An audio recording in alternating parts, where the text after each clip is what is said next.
Wednesday Goose to you. And I'm with my guys, Sugar J the Wise One, and Cam the Baptist, and we are the apostles of the youth boxing community. And we're bringing it's boxing to you. It's the apostles and we come to lay your hands. Half step, we the jab, uppercut, pick up your man. It's Pastor Gucci Cam, Sugar J the Wise Man. We bring them to the light, make these haters understand. Northside is where I stand, no Nebraska, that's the land. We cancel out the jab from a southpaw stand. We beat the competition, knock it out with either hand. And we drop the link, so come and kick it with your fam. And we drop receipts, so keep your sources on hand. If you can't confirm that this facts, you spread propaganda. Make sure you hit the like when you subscribe to the channel. One love to the playback gang and the panel. It's boxing to you. It's boxing to you. It's boxing to you. It's boxing to you. It's boxing to you. Represent the 402. Being Team Crawford, that's what we do. It's boxing you. It's boxing you. It's boxing you. It's boxing you. What it do? It's the 402. Team Crawford, BMB, yeah, that's what we do. What up? Hey, skip that. We got to get into this shit early because it looked like the presser is on. One love to everybody that's tuned in. Y'all know what time it is. It's boxing to you in the building, man. Pastor Gooch, Cam the Baptist. One love to everybody tuned in, man.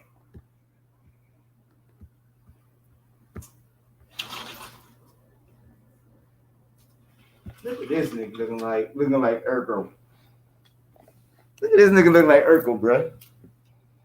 What the fuck is these niggas?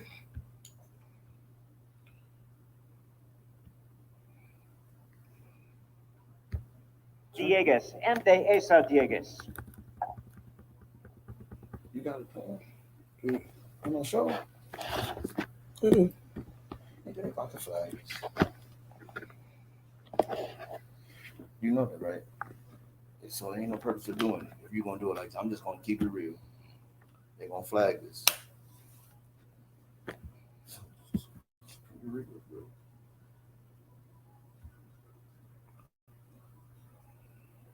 And now my pleasure to hand the microphone duties over to today's host and the award winner.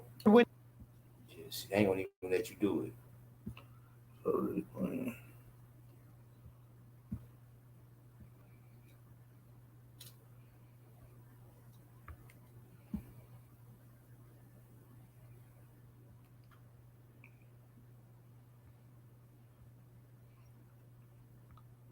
What the shit? Sportscaster. He's the host of Showtime Championship Boxing.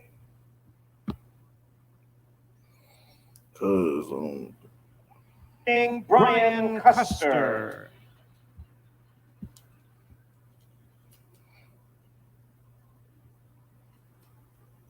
That's right. There we go. It wasn't low. You're not going distance in the argument. Oh. You can't do it. If I get flagged, I'm gonna show you. We just wasted our time.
It's bigger than that.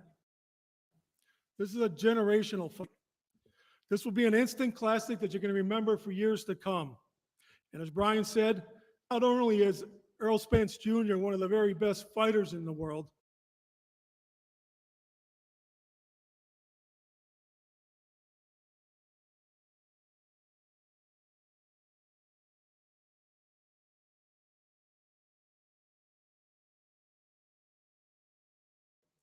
he's a boxing miracle with what he's gone through.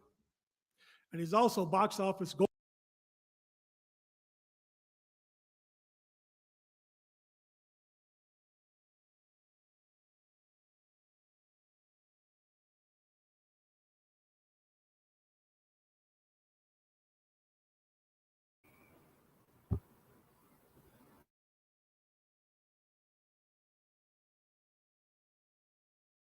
Brian. As Brian mentioned, it's a fantastic time to be a boxing fan. Boxing has never been hotter. Big fights, top fighters versus top fighters are happening more regularly than ever before, week after week. And there's one place where the biggest fights are happening and happening more often than anywhere else. That's Showtime and Showtime pay-per-view. Together with our partners, Premier Boxing Champions and TGB Promotions, we've delivered the strongest schedule in the sport. More big fights, more often, week after week. This year, through July, we've scheduled 17 big-time boxing events. It's probably the strongest run of fights that we've had in the 37-year history of Showtime Boxing. It's not just 2023. You can go back a couple years, fight after fight, unification fights, undisputed title fights, sold-out arenas, coast-to-coast, pay-per-view records. And in the middle of this run, this great run of fights, this industry-leading schedule, we're thrilled to be delivering this once-in-a-generation fight. I don't need to sell the fight. It speaks for itself. Two of the best fighters in the sport fighting to make history. But in fact, if you're going to create the perfect fight, if you're going to describe what a perfect boxing match would be, it'd look a lot like this. You'd want two of the best fighters, two of the most skilled fighters in the sport. Check, we got that. Two fighters with knockout power, all action, aggressive, fan-friendly styles. Check. You'd want an evenly matched fight. So evenly matched that the betting odds are almost dead even. Got that too. You'd want high stakes, an undisputed world title fight, history on the line. You'd want some drama, backstory, fighters who've overcome adversity, two fighters with big, enthusiastic fan bases. And you'd want history and legacy. And as Brian and Tom described, we've got that too. So here we are, the perfect fight. All the elements that any boxing fan could wish for, all in one mega fight. Of course, we'll take you behind the scenes inside the lives of these two fighters. 3 episodes of the Emmy Award-winning All Access. First episode premieres Saturday, July 8th. Second episode premieres Saturday, July 15th. And of course, following the fight, the epilogue episode. We will see you July 29th, 8 p.m. Eastern, 5 p.m. Pacific. Thanks very much.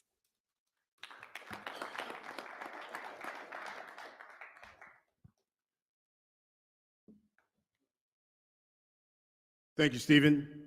Let's hear from the camps. Start with TBC Promotions, but Crawford's camp. Before we bring up the next person to the podium, let me acknowledge he's the assistant trainer for Terrence Bud Crawford, Mr. Isaú Diegues. Good to see you. We're coming to the podium now.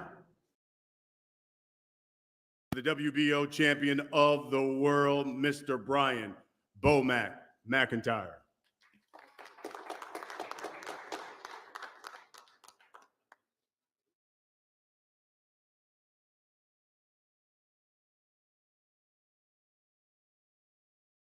Hello, boxing world. How everybody doing? Good, that's good. First of all, I want to thank everybody. Spence, Derek James, Showtime, GTB, want to spank that side over there. Because obviously, they looking at us like we the B side. That's all right. That's what I'm so glad. I'm glad both fighters stayed the course and stayed true to the game to show the world that who the best fighter is. And that just speaks true knowledge and true volumes about each fighter's character. But I will say this.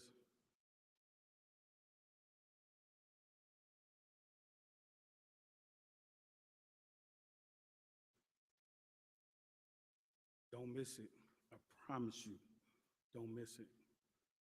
I know Spence is coming. I know Derek is going to train the shit out of you.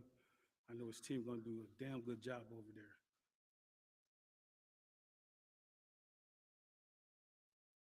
We're going to walk away victoriously.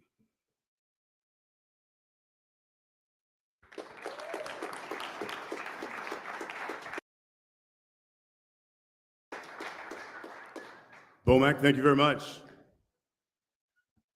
Now to the man down promotion side of things. Let me acknowledge as well the father of the unified champ, Mr.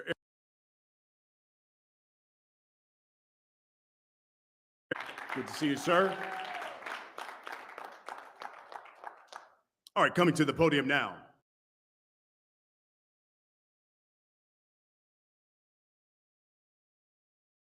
Ring Magazine Trainer of the Year, Mr.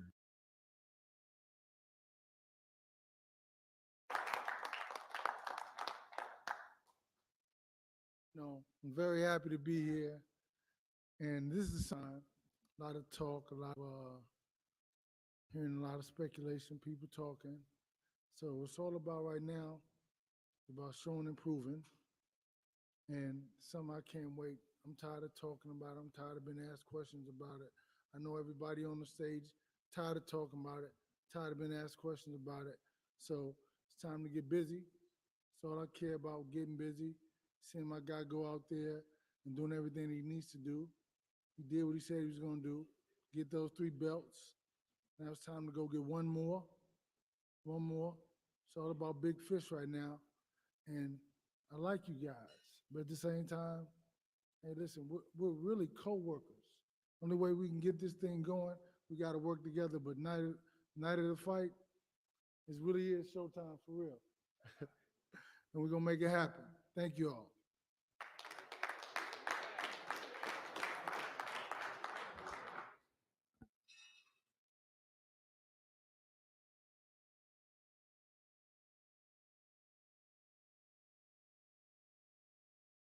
He's got a 76% knockout percentage.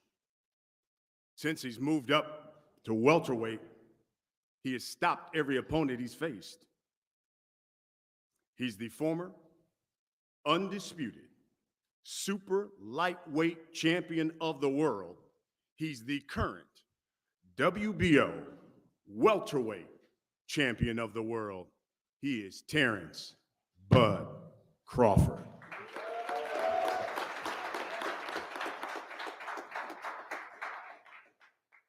What's going on, everybody? Y'all don't look excited. I'm so excited that we're here today and that we're getting this fight done. I'm excited for you, the fans.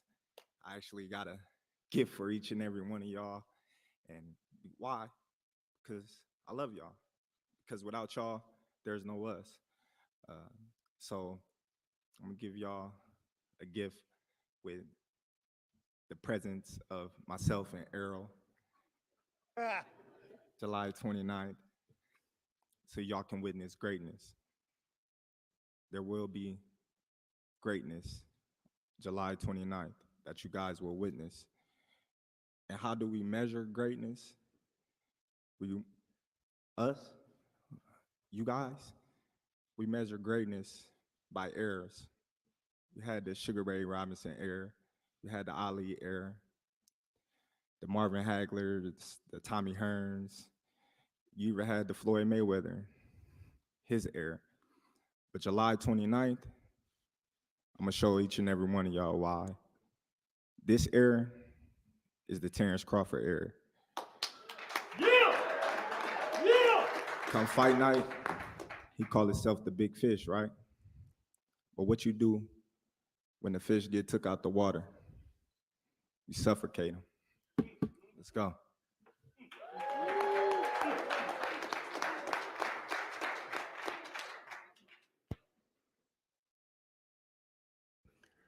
Coming to the podium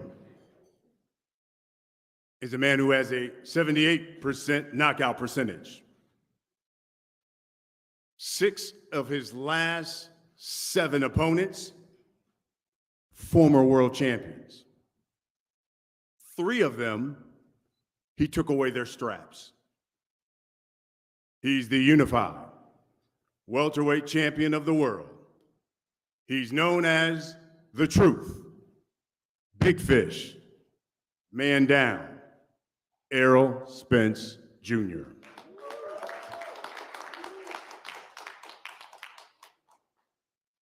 I'd like to thank everybody for being here. This is the biggest fight I feel like in boxing right now. This is a legendary fight. This is definitely an old school fight.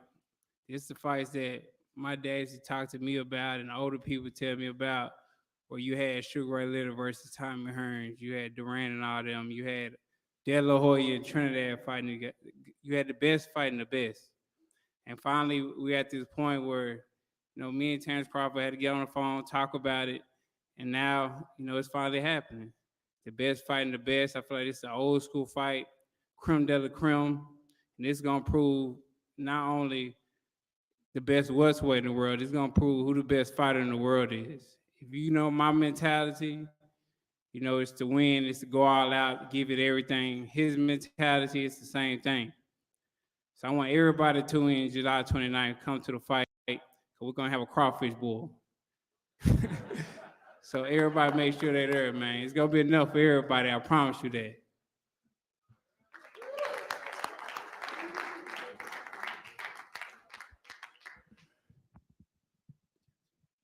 Guys, let's talk about the fight. You know what? Let's start with the trainers first. Bomac, first question is quite simple. Can you tell the media, tell everybody who's watching, why is Terrence Bud Crawford going to win this fight July 29th? Well, I will tell you this, and why Terrence is going to win the fight. Because he's the best fighter, and the world knows that.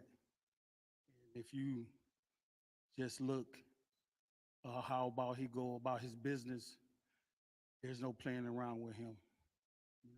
He come to get you out of there. Once he hurt you, that's a wrap. I'm sure I can get many former fighters that he done fought to come up here and back up what I'm saying. Now, I will tell you this, Errol's a damn good fighter, damn good fighter. He accomplished a lot in the game, and I tilt my hat to him and his trainer, Derek. But the boxing world, the real fighters know, the real boxing fans know out there who's gonna win this.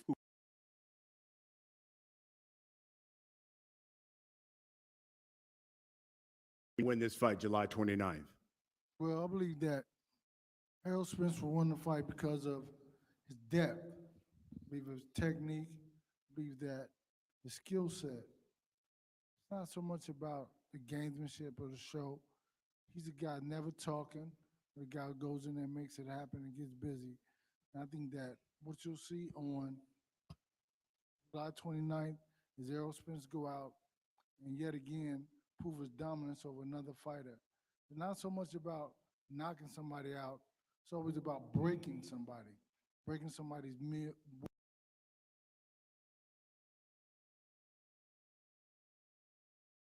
Errol Spence breaking Terrence Crawford's will.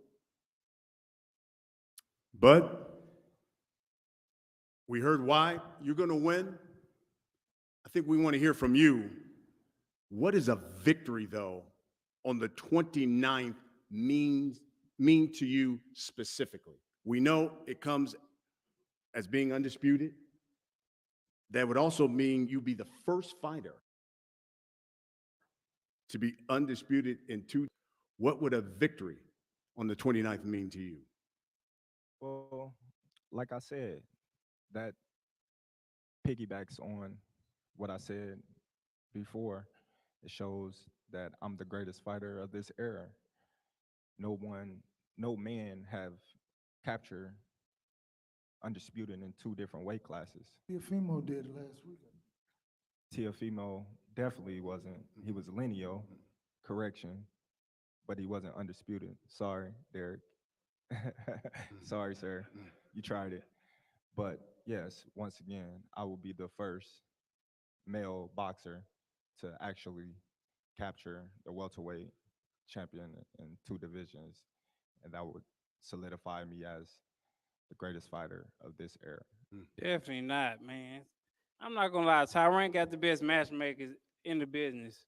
You ain't fought nobody, man. You haven't beat anybody undisputed at 140. Who you fought at 135, and who you fought at 147. Even you fought Sean Porter. Even Sean Porter said, What did I do to Sean Porter that you couldn't Sean do? Porter even said What did I he do did to not Sean train like he Porter that should. you He didn't do the couldn't things do? that his daddy told him to do. What are you talking about? sound Even his daddy butthurt. said it. Even his daddy said it. You butthurt that I got the Even his daddy said it. You butthurt. Even Kell Brook, he was already broken. So was he What are broken when you talking fought him? about? No, he wasn't broken. How come I broke the other eye. He came off of. I broke the other eye. came Yeah, that's off how a I got stoppage. broke. That's how I got broke. He came off a stoppage. What does it matter? He came off a stoppage, and then he fought you What does it matter? months prior. What So does it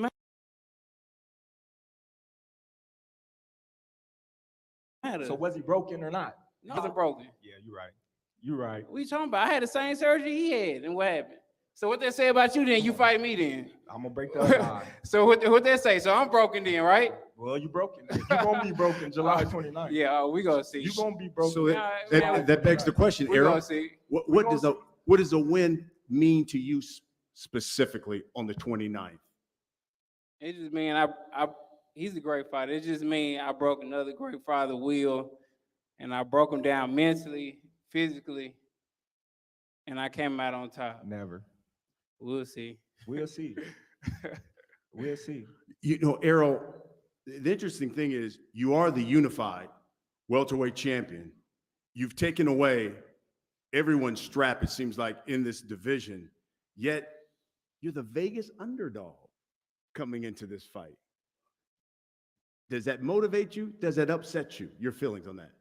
No, I don't pay attention to it. I mean, that's a good thing. I mean, everything I've been throughout these 2-3 years, I mean, I should be the underdog. But I mean, it is what it is, man. A lot of people become underdog and they end up winning. So that's why it's a bet. They know what's gonna happen. That's why. But I want to ask you about that. I loved it on social media. You characterized July 29th as a fish fry. Can you enlighten the people on what you meant by that? I'm gonna gut them. And I'm gonna feed them to everybody that eat fish in here. You call yourself the big fish, we're gonna have enough food for everybody. We'll see. We'll definitely see. Put some potatoes on the side of it too. Hey, man, y'all go to ESJ.com, thetruth.com, and go buy that hot pack, man. We don't smoke over here. It's legal in what I mean? Or Vegas, man. drink. We gonna roll him over. All we do Hey, is man. fish fillet. We gonna roll him over, smoke him, man. We go hunting over here, and best Like I believe said, we hunting you we down. gonna roll him up and smoke this dude. Errol, you described it on social media as, quote, a one-sided ass whooping. I'm going to punish Terrence Crawford. That's how it always is. It's gonna be a one-sided ass whooping. I mean, he gonna come in with the mentality, and you know, it's gonna probably take a few rounds, but and he's a stubborn dude. So, but we're gonna, like I said, man, everybody get broke. We're gonna break him, man. We're gonna break him like a horse. I'm ready. What are people going to say? Because this fight has been so anticipated. Once it's over, what do you think people are going to say about the fight, and what are they going to say about Bud Crawford? They're gonna say Bud Crawford is special. And all the people that thought he was gonna do what he say he was gonna do, they're gonna say, wow, we was wrong about that kid. He is special. He is great. That's what they're gonna walk away saying. This boy is great. I can assure you that. And he'll give me my respect after the fight. Right now, he in the mode of. I give you respect you know, now. No. I give you respect now. I'm talking about when I whoop that ass, you gonna really I give give me you that. respect now. I give It's you gonna respect be, now. damn. Right now. I'm gonna have to do it again. But Like the rest of them, Simon Hearns, all them dudes are great. Marvin Harris, Durant, all them guys are great, man. But hey, man, sometimes dudes get broke. And the same question to you, Errol. What are they going to be saying about this fight and about Errol Spence Jr. after July 29th? How the hell Earl Spence keep breaking these men, these grown ass men? So here we go. Last question for me, for you guys. Start with you, Big Fish. For the thousands that have packed T-Mobile Arena, for the millions that are going to buy it on Showtime pay.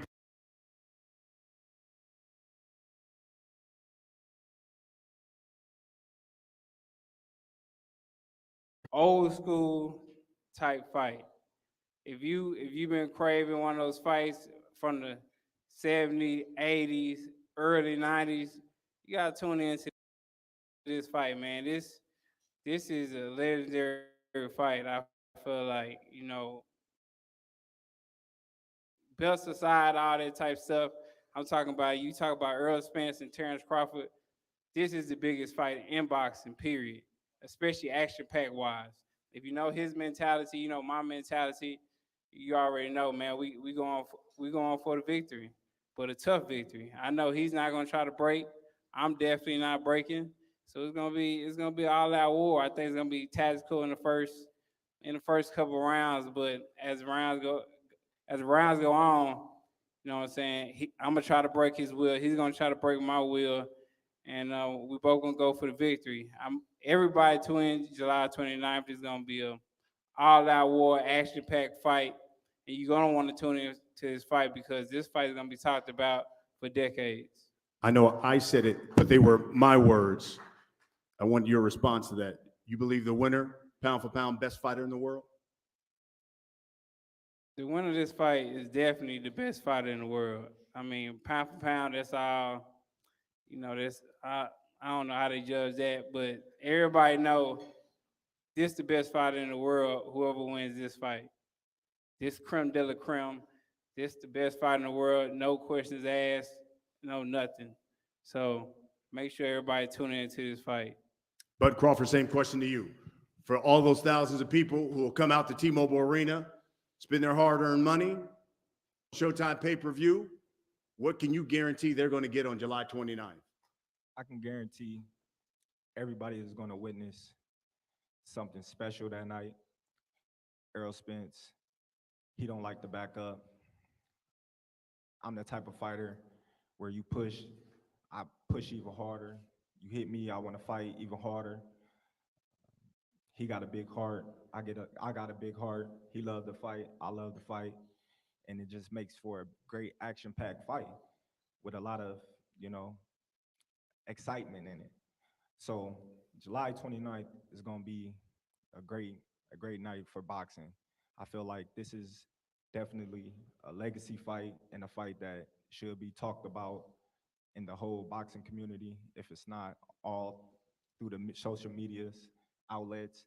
But I do believe that this is a old school type fight where, you got all the greats fighting each other. Like I said, in this era, this is the great fighting each other. So yeah, tune in July 29th, buy the fight if you can't be there. Love it. All right, I know we got some questions from members of the media. All we ask is that you identify yourself, tell us who you're with, and ask your question. How you doing? Tyler Tynes from the Los Angeles Times. Just wondering for Bud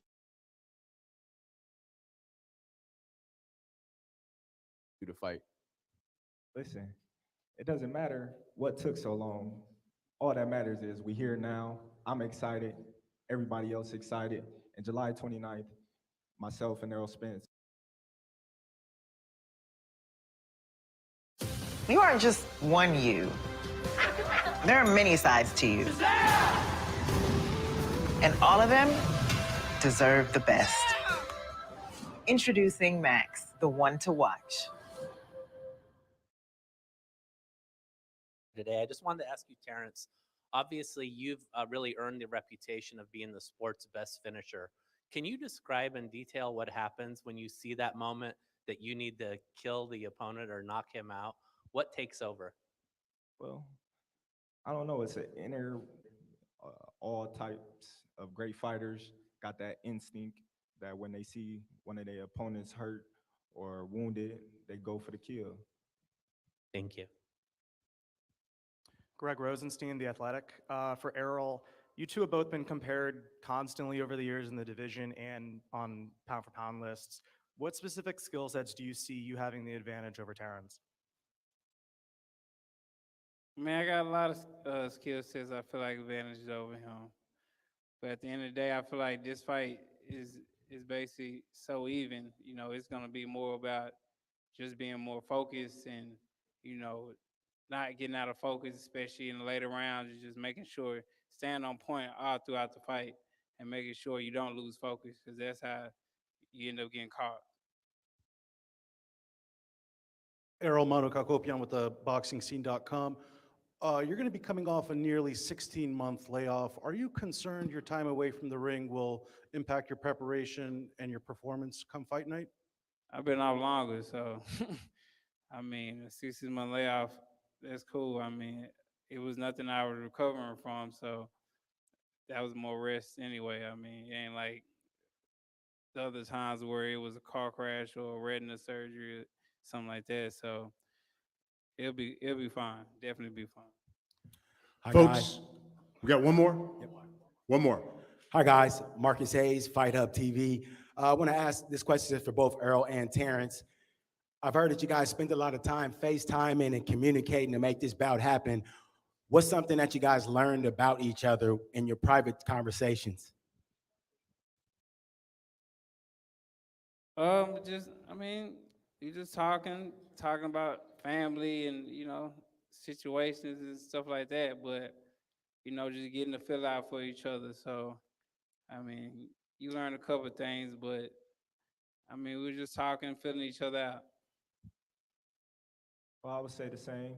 You know, Errol's probably outside of right now, probably a cool dude, but I feel as if both of us was mature enough to get on the phone and talk to one another, to be able to sit here and make the fight for each and every one of you fans. Fantastic. There you have it, folks. July 29th, T-Mobile Arena. AXS.com is where you can get your tickets. A super fight. Champion versus champion. Both unbeaten, both in their primes. Spence versus Crawford. Guys, let's get the entire camps up here. Let's take some pictures.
One love, one motherfucking love. Y'all know what the fuck going on. in the building today. Yes, Lord, sock it to me. Good job, Gooch. Good job, Cam. Good job, Fight Hut. Good job, Fight Hut. This is for Yee-hee. the Undisputed Bro. Welterweight Championship of the world.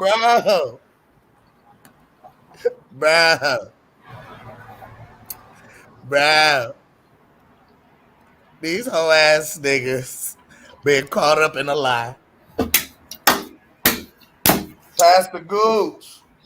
This nigga has been caught up in a motherfucking lie. Before we get to saying lie, let's go back. Give me a second. Let me get it. Give me a second. Give me a second. Yeah. Oh yeah. How many cipher this? Yes. Come on, Gooch. I don't even want them to see it yet. If y'all didn't see it, I seen it. Cam seen it. We heard it. Tell me y'all didn't hear that nigga just admit that he lied. Tell me y'all did not just hear that nigga admit that he lied. Please tell me y'all heard this. And y'all go, man, get out in the masses. Tell everybody to tune in.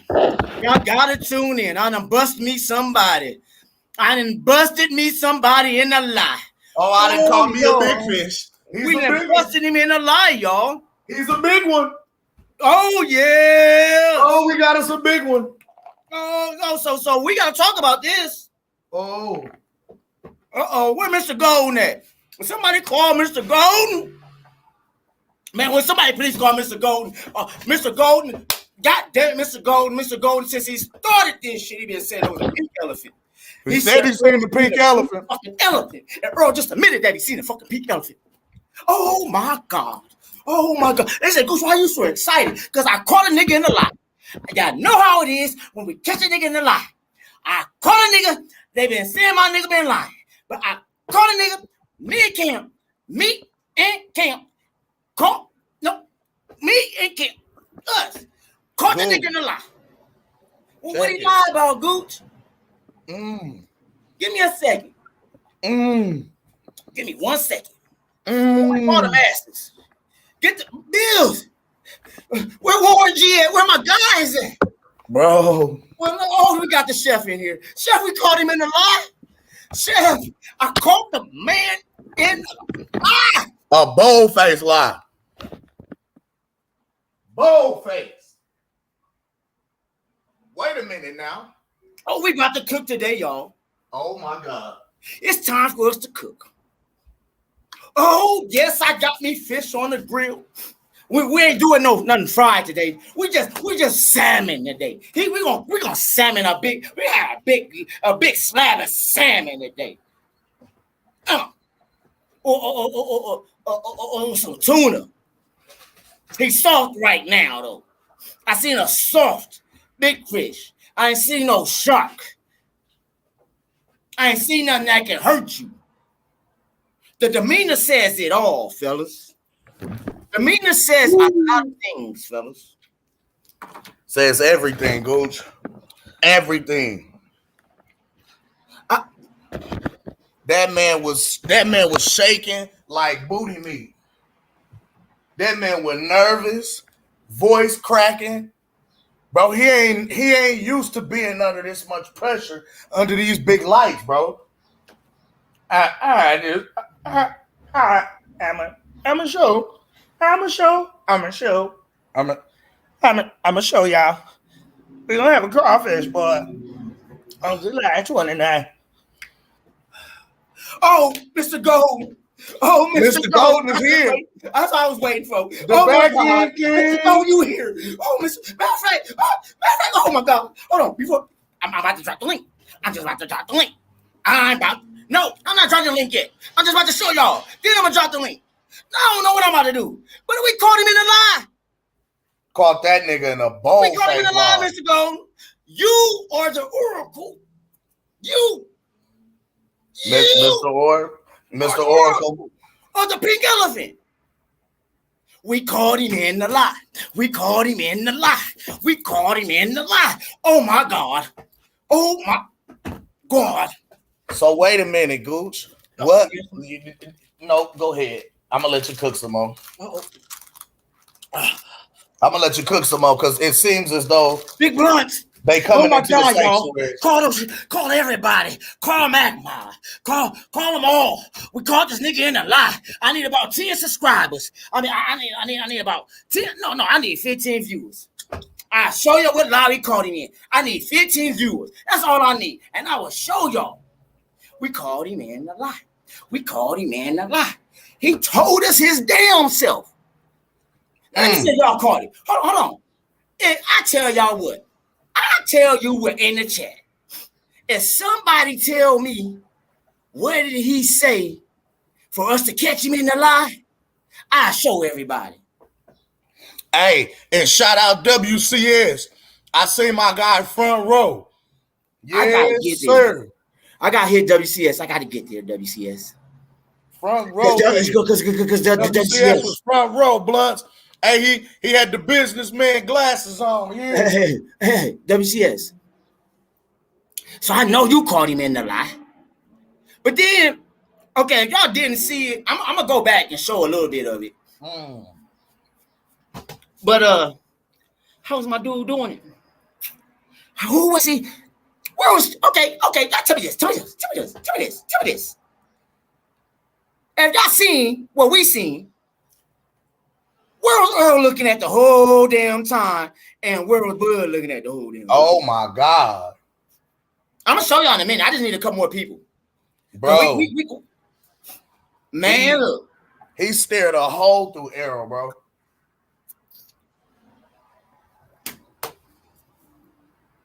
Hey, I gotta get old school on this one, bro. Oh my! And then, okay.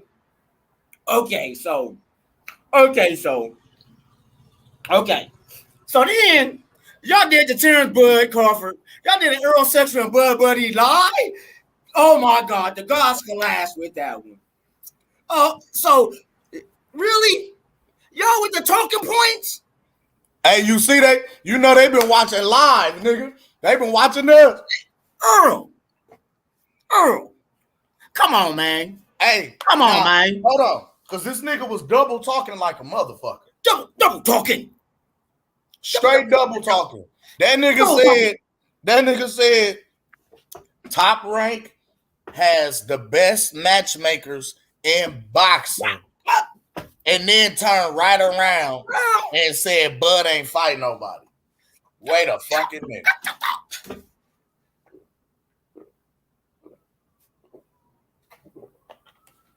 Bro, make that make sense. Bro. Okay, check this out. From the jump, once they started nigga, the joke shit was still that man. No, I ain't even talking about the face off. Bro was hey, hey, that's the Omaha meme mug. Y'all know about the Omaha meme mug. When y'all see these, y'all come to the city, and niggas just be like,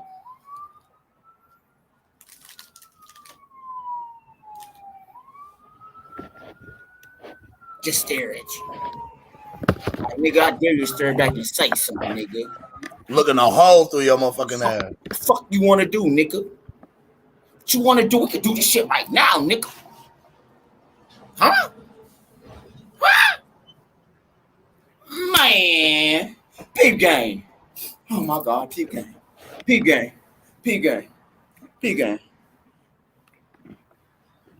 Like, on the cool. Peep game. This shows everything that we've been saying the whole time, Gooch. From the body language, the voice cracking, the voice inflections. Did he crack his voice, boy? That nigga voice. Did he crack his voice? Bud even made a joke about it when he did it. He mimicked him. Ah. Bro, he looked like food. Bro. The big fish looked like he ready to be fried, bro. He's done. He's not ready. He's not. And I love what my bro said. I love what Youngin said. Youngin said, this is the Terrence Crawford era. Mm-hmm. And this was solidified. With Earl well, puncher's chance. Well, if you think about it, You got a puncher's chance. It really is. You got a puncher's chance. Look. Hey, because you know what? He been a cop. You know what? I got to keep this 100 now.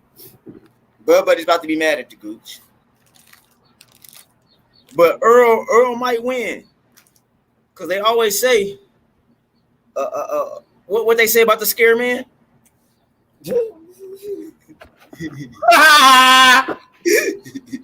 When you scared for your life, nigga, fight or fight, nigga. Nigga, this man gonna be scared. That's how he gonna win, Cam. If he win, it's because he's scared to fucking death that this man is about to beat the fuck out of him. That nigga look like food. Okay, y'all. Okay, let me go back to the live call him in. Cam called him. We called him in. Oh my God. Mr. Golden. Oh my God. Mr. Golden. Mr. Golden came out and he was like, pink elephant.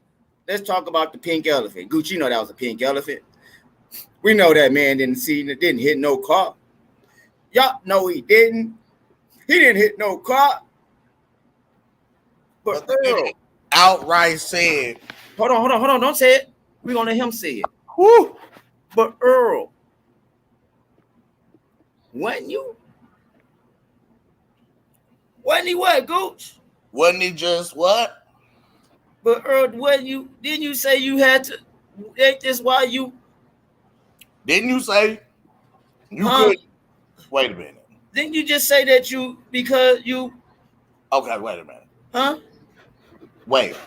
Wasn't you just injured in a car accident on December 10th? Hold on. Oh. Hold on. He had a car accident on December 10th. The same night as the David Avenesian fight. He went live and said he was in a car accident. That's what he said. Hold on, fellas. Let me get this shit together. He was live. He was live on one of his social media accounts, on his Instagram page, and stated he was in a car accident. However, he just sat on stage. Everybody twins, July 29th is gonna be a all-out war, action-packed fight. Twins, July 29th. You said, is he cross-eyed? Nigga, hit play. Definitely not breaking. It's gonna be all out war. I think my will, and we both gonna go for the victory. Everybody twins, July 29th is gonna be a all out war, action packed fight, and you're gonna want to tune in to.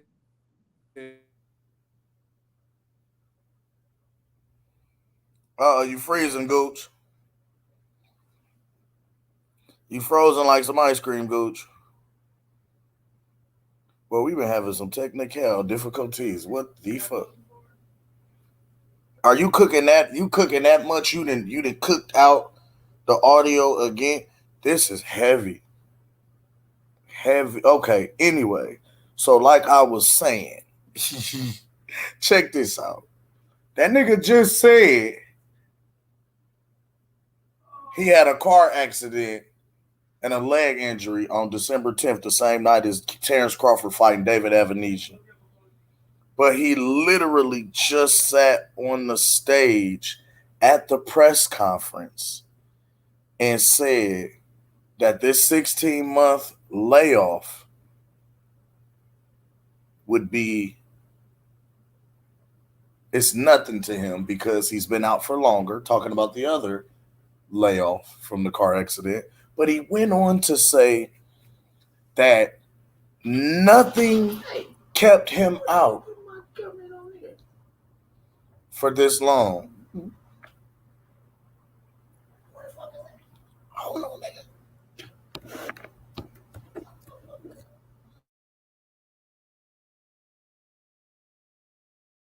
nigga. But it's weird because the nigga just got on stage and said,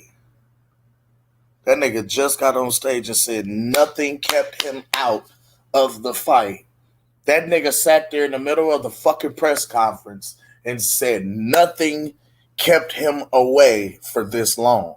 So that meant there was no fucking car accident, people.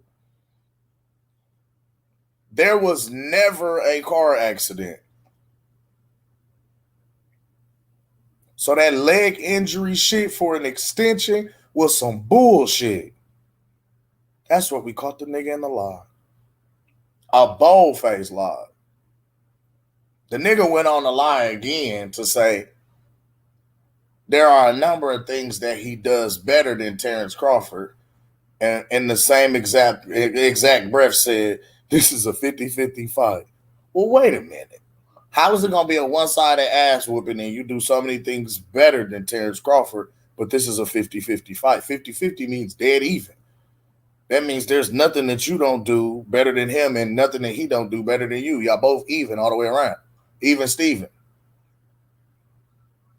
Make it make sense to me. But that nigga outright just sat on the stage and said nothing kept him away for this long. Nothing kept him away for this long.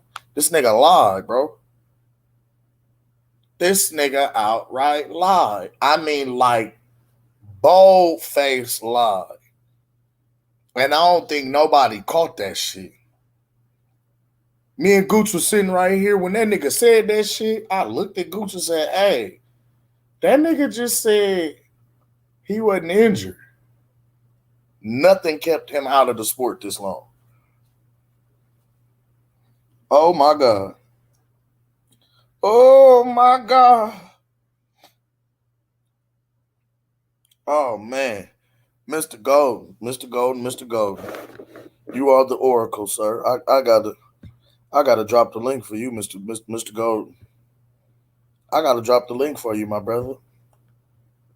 The oracle. You said from the beginning, Mr. Golden, you said off the top, there was never a car accident. Nigga was lying. He seen the pink elephant because we never seen the car that hit him or even the child, the victim, you know what I mean, the person who perpetrated the crime. Even though he was a minor, we never heard about the parents, who the car belonged to, none of that. And then we never seen any type of court proceedings or anything afterwards either. Mr. Golden, you've been popping that from the beginning. I gotta drop the link for you to come on and pop your shit, my brother. We just caught us a big fish, first of all. So we just caught this nigga in a lie. But I'm anxious to know how y'all feel about this press conference. Now, we just seen part one of it today. And it's funny as fuck because with us seeing it today, them niggas jumped on there and said exactly what we have been cooking on it. Man, listen, Terrence Bud Crawford and Errol Spence Jr. Watch It's Boxing to You. Yo, they watch all of us. I'm confused. I'm convinced now. Because watch all of us. Bud came out and said the same. Man, he was cooking this nigga on Talking Points. How this nigga was cooking this nigga. He sounded like me cooking these bitch ass nigga homosexuals, bro. Oh my God. He sounded like me smacking this nigga. Oh my God. Mr. God, there he is. Boy, I told you, Cam. Y'all thought I was lying. The Oracle is here. I told y'all, Cam. I told you. So y'all gonna believe me when I tell you that nigga saw the fake elephant, boy. He ain't seen it. That nigga, I told you that man wasn't in no car accident, man. Ooh. Everybody thought I was bullshitting. Everybody thought I was bullshitting. Yes. Right now, I gotta let the boot up. But this man literally said, I ain't been hurt. And man wasn't hurt. Listen, if you're in a head-on collision, how the hell are you gonna be able to go on live on Instagram? Okay, Steven, you heard it for yourself. Is that Steven? I'm telling you. Steven, you heard it for yourself. He said he wasn't hurt. So what do we say now? Talk to me, Brimley. Talk to me, Brim Reaper. Talk to me, Brimley. He said he wasn't hurt. Hold on, you muted. You muted, bro. I'm not here for a long time, but I'm here for a good time. Both of them did a respectable amount of shit talk, but there's a certain amount of chip on the shoulder confidence that Bud got that just can't be explained. Yes, sir. Man, boy, that nigga, he wanted to fuck his ass up, didn't he? Boy, ready to fuck his ass up right there and there. Hey, he stared a hole through that man. But you gotta admit though, Spence actually started the fireworky type of conversation. He did. He started it. We gotta give him credit for that because I was like, it was almost too respectful. It was. And Steven, you owe me an apology too. What? You owe me an apology too. What I owe you an apology for? Calling me with the conspiracy. I told you Earl wasn't in a car accident. I told you that shit. He said he wasn't. He said on the they were asking about the fight when he said nothing kept me away. When they asked him about this 16-month layoff, and he said he's been away longer, talking about the car accident, but he said nothing kept him away this time. This time. That doesn't necessarily say that. Remember, he said he only got slightly bruised up. He didn't get hurt. No, so he's still kind of reaching. He's still reaching. That ain't no verifiable proof to say that he never was in a car accident. That just gives you more ammunition for your theory. He was in a car accident. Hey, because you already know. He was in a car accident. Hey, got him. Hey, got him. Hey, he was in a car accident. The car accident did slow him down. Said he had a car accident. Then came on the Showtime platform and said, we got to see how long because I messed up my leg. Even though he was walking normal. Then come the beach running video where the nigga was running on the beach and shit. Watch. You can listen. You can be in good enough shape to run, but still have bruises and all that. I'm not here to cape for. I'm not gonna sit here and cape. I'm just here to cape for Errol. I'm not gonna do that. I'm not here for that. I'm not here to cape for Errol. But I'm gonna say this: he's giving y'all more ammunition for y'all for your COA conspiracy, and that's cool. What are you talking about? You gonna say somebody else? So I listen. I'm not gonna read into that. It don't even matter at this point, bro. But listen, if you want to roll with that goal, then you got it. I don't know apology though, because we ain't got no actual real 100% proof. We don't have that. You got some more to add on to that CON conspiracy, and it make it look better. That's it. I'll admit to that. If we going by what he just said, Mr. Brimley, I'm okay. Check it out. Because first and foremost, he tried. I don't know if I'm breaking up or not. My reception here is trash. The first thing was that he tried to compare his detached retina, Brooks' broken orbital. I'm wanting to bet it's me because this reception here always is trash. He tried to compare his detached retina to Kell Brooks' broken back at y'all orbital. Okay. Go ahead, slide out again. Hey, Cam. Yeah. Did you hear that nigga sit there and tell a lie and talk about Kell Brooks wasn't broken when he fought him? Yes. Kell said, wait, Cam, bro, were you? Nah, Cam, wasn't nothing wrong with Cam. Cam wasn't broken with it. Boss, a nigga, and then when that nigga try to compare his eye to Cam, boss, a nigga, I'm gonna break your shit. He said, I'm gonna break your other eye. Yeah. Boss, a nigga, I'm gonna break your shit. Hey, it's funny because it was like I mouthed the shit right when he said it. Like, I'm gonna break your other eye. That nigga said it. Well, yes! Show that North Omaha, nigga! Yes! Show that North Omaha. That makes it way. He didn't have the same eye surgery at all. Kell Brooks. A detached retina is not a broken orbital bone. Kell Brooks had to have a fucking metal plate put in his face. That's not a detached retina. I'm telling you, Earl, man, boy, listen, when Earl was talking that shit, boy, set up and turned around and looked at that nigga ass. I got scared. Man. We call that the Omaha mean mug. But I do dare you to say something. Even though I'm a Bulls fan, I got to give it to Earl. Earl talked the shit though. I gotta give it to him, man. Earl sounded like he was real calm, but he looked scared. Didn't look like he was drunk. Hey, that's You look what that's cross-eyed to me. them ears. Nigga voice cracking, nigga talking shit. But nigga look shit like you to me. Listen here. Bud came out there with some motherfucker t-shirts and tennis shoes on. Nigga, I ain't got to get all dressed up. Nigga, I'm ready to fuck your ass up now. I'm gonna beat your ass. Earl coming there with a guy with a suit and tie on and shit. That nigga, he going all through them. The Bud for the fuck his ass up. Goddamn Cam, boy. Y'all better watch out, boy. Oh, hell is about to break loose. I told you. Oh, hell about to break loose. And they still got to go to New York tomorrow? New York. They're going to be on your side of town, AC. They're going to be on your side of town. So hopefully you get to go out Is it tomorrow? Yes, AC. It's tomorrow. That's tomorrow. Boy.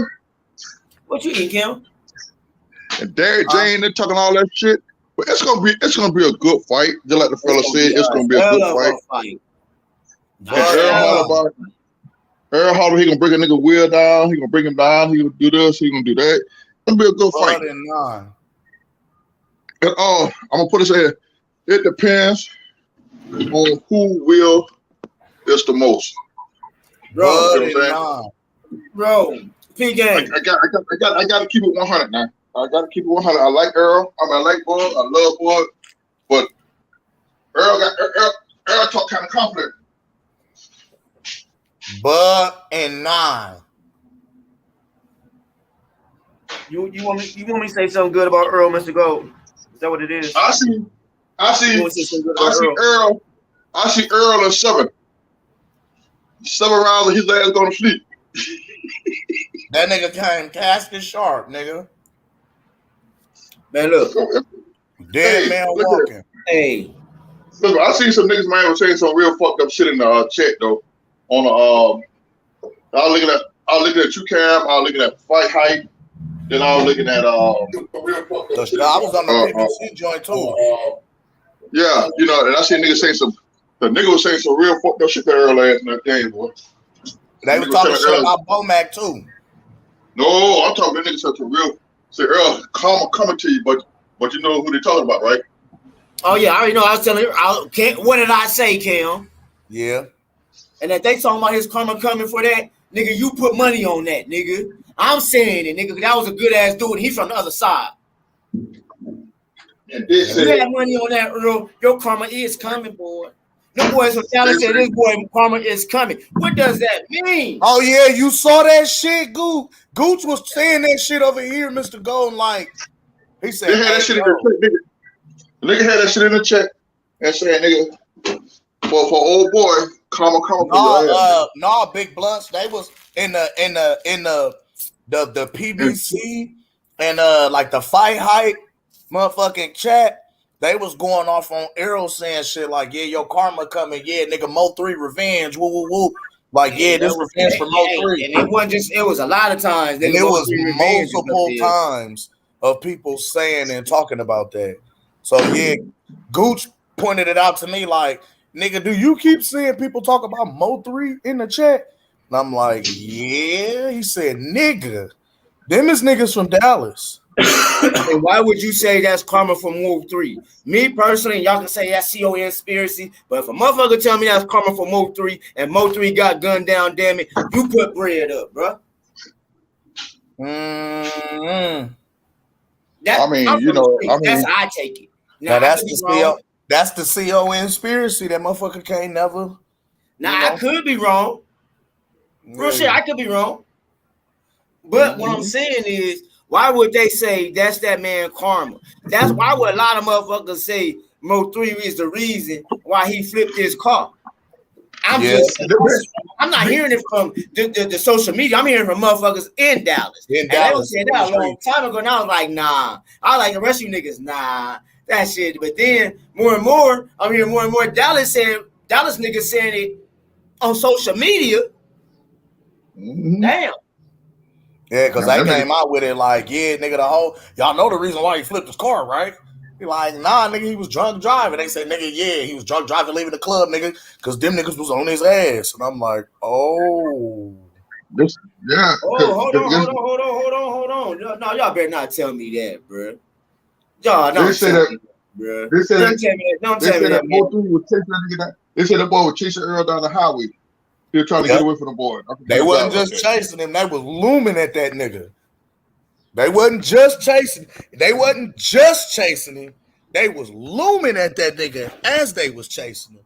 Oh boy, everybody involved in that made videos about it. Yeah, they said they was chasing that nigga, trying to tear him off. Because of that fuck boy shit he into, that Bud tried to warn him about. Yo, I know what you're doing out here. You need to stop. So people didn't know that that's what Bud was talking about when he said. We knew what Bud was talking about. No, I'm just saying that everybody who's a casual, who's just an heterosexual, they didn't want to recognize it. They didn't want to recognize that, because then when you bring shit like that up, oh, you talking personal? That's fucked up. You bringing personal shit. Well, when you're a celebrity, everything you do is within the public eye. So at the end of the day, you can't say what's personal and what's not, especially if the next man came out and he dropped that on you. But outside that shit crazy. Damn. Okay. I'm about to get in the chats. The chats is jumping right now. I gotta say this. Hey, check this out. This is what I want to do in the chats. This is what I want to see in the chats. No, I know how to do this shit. I'm about to do a poll, y'all. I'm about to do one of my first polls through the chat, because I need to know, was Earl scared? Yes or no? Or did he look scared? How should I put this? I don't know. How should I put this? All I know is Earl admitted he got to be perfect. Earl admitted he got to be perfect for every round in order to fight Bud. Because here's his comment exactly. I just need to stay focused throughout the fight, especially the later rounds, so I don't lose focus. When the guy says he's got to be focused throughout the fight, that simply means he's telling everybody, this motherfucker over here is that bad. While y'all and my heterosexuals are saying that Bud has to be perfect, I'm telling y'all I have to be perfect. That's the reality. Facts. So, Yep, all that. I can't say whether or not the man was scared or not, but that's a hell of an admission right there. Bro, I ain't gonna say it's scared. But damn, your voice, hey, I'm nervous. I'm just saying, for a minute, listen. Nervous. I'm gonna ask you a question. That man's voice is cracking. I'm gonna ask you a question, Pastor Gooch. Me and you are playing Call of Duty, right? We playing the game of Call of Duty. I say, yo, Mr. Gooch, you nice out here. I be seeing you getting these kills and shit like that. Let's get up a team, go in a little private joint on Discord or whatever, and let's get a game going for $100, right? And then you come out your face and say, yeah, we could do that. Just let me do my thing. I gotta be perfect for every minute that we play this game. What's that telling me? Against a dude like you, I gotta be perfect for every minute of the game. What does that tell you? That tells me that shit, you got to come with it. No, that's telling me that you feel you're not really up on my level. I mean, that's what I'm saying. In your heart, because you got to be perfect for it. There is no room for not the slightest mistake in playing a nigga like me in Call of Duty. And when you say I got to be perfect or I got to be focused throughout the entire fight, especially in the later rounds, my man, that's me putting your ass up under a microscope and truly seeing your DNA. Okay. I got a question for everybody. Yes, sir. Yes, sir. This is the interesting question. Do you feel that Spence fans will have anything to go off of to talk confidently and try to shit on Bud in regards to this press conference? They gonna shit on him regardless. They gonna find something, whether it's his outfit, whether it's BOUT. There's one or two statements that they're gonna find something. What about something anything legitimate? Now, here's what they're gonna say. And this was a talking point. Homeboy said in the beginning before the shit even came on. The same guy that Demetrius Andrade had to check, and then wind up getting into an argument with Demetrius Andrade about Canelo Alvarez's career and resume. It's one of the two white guys. basically, here's the deal. The dude said, I went back and forth with my decision on this fight for the last 5 years, and he said, here's what I came to right now. Errol Spence has the better resume. Overall, Errol Spence has the better resume. That's what they're going to go on. Because at the end of the day, I look at it like this. How do you have the better resume when you've never been undisputed? You've never been Ring Magazine champ. But this guy said that Errol Spence has the better resume. He fought. Because you see how they tried to highlight when they introduced when they introduced Errol Spence, they tried to highlight this guy has the last 6 of his last 7 opponents were either former or current champions. 3 of those guys he picked up his belts from. Now, bro, that man only has 29 fights. He only fought for a belt in his 22nd fight. Y'all making it seem, I mean, they said, oh man, every fight Errol Spence has been in has been for get the credit. Oh, Danny Garcia at 147 was a monster. You feel what I'm saying? That's cap. Yeah, they hyping this shit up. This is why we stand smoke and mirrors. Hey, Cam, was the biggest cat not in? They this is how they announced Bud. Former 140 undisputed champion, current WBA BO. Right? They didn't even mention the fact that he's a 3-division champion. He's a 2-time lineal champion. They didn't mention undisputed, actually. They only said former 135, former 140. No, they gave him the 140 undisputed. They brushed by it. They glanced over it. It was so arbitrary. Unbiased. It was so arbitrary. I was like, look at these biased ass niggas. Yeah, they glanced over his accomplishment. They get a little bit louder with the WBO current champion. It's not a big deal, though, man. He's fighting at Showtime PBC. That's there. He's in their playground. That's they expect. You heard the fuck he told Dad James, didn't it? You heard what he told Dad James, didn't it? He shut that shit down. Boy said, I'm going to be the first man in a 4-boy era. Teofimo just did it. Yeah, he's a man. Fuck that. He didn't. He didn't get champion, but he an undisputed champion, nigga. He reaching for the Teofimo. Man, Derek James is a fucking goofy dude. I don't even particularly don't like Spence. I don't like him. I see it like that nigga something about dude. Like it rubbed me the wrong way. Like if I seen him in real life, he said something out the way. Like we had to catch a 60, bro. For real. I don't jack dude. Green. He's a he used to be a pretty decent boxer. Now he was respectable. He got hands now. That don't mean shit. It's gonna be what it be. I know one thing. When Kenny Porter pressed his ass, he tucked his tail. I don't know if you remember that. True. Sometimes you pick your battles, bro. Don't mean you're a punk. Sometimes you pick your battles. Sometimes you gotta choose your battles wisely. Nah, I don't look for no easy kills nowhere. You feel me? Hey, Green. That's why I say Kenny Porter chose his battle against Bud in that dark alley. You know what's so crazy? How Porter he was gonna make it, bro. If he had to let Porter continue, that next knockdown would have probably been vicious, bro. I don't know why people front like Bud ain't the best finisher, bro. That would have been a vicious knockout, bro. Man, that nigga would have killed. A lot of niggas try to tell Porter wasn't hurt. Porter was staggering and trying to get up off that goddamn floor. Porter was definitely hurt. He punched Porter in his temple, man. He said that he was frustrated and hurt. He said that. Them temple shots, them the ones that stick with you for the rest of your life. Yeah, but here's the funny thing. Derek James was arguing with Bud Crawford and Bomac about what Kenny Porter said, not what Sean Porter said. Yeah, because what Sean Porter said was his dad wanted him to train even harder for Bud. Not train the same. He trained the same as he did with Smith. He wanted him to train harder for Bud. Man, but context matters. But they can't say nothing derogatory about that Porter camp. And this is what I always tell. This is what I always tell people on that side when they bring this point up. Sean Porter, has carried his career with a certain type of class and work ethic about it. Not to He's a mention professional dude.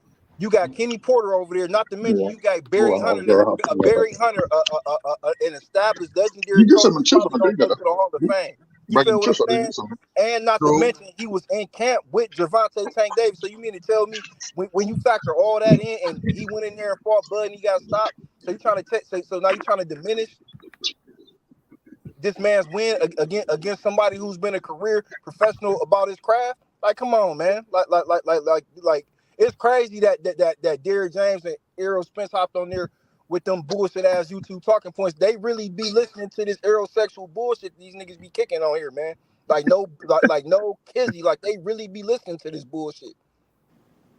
Did you hear Errol talking about are you a product of Top Rank? What the fuck? What does that mean? That is definitely a aerosexual talking point right there. Like he's that good. You know it is, Top Brent. rank You made him know look it good by is. matchmaking.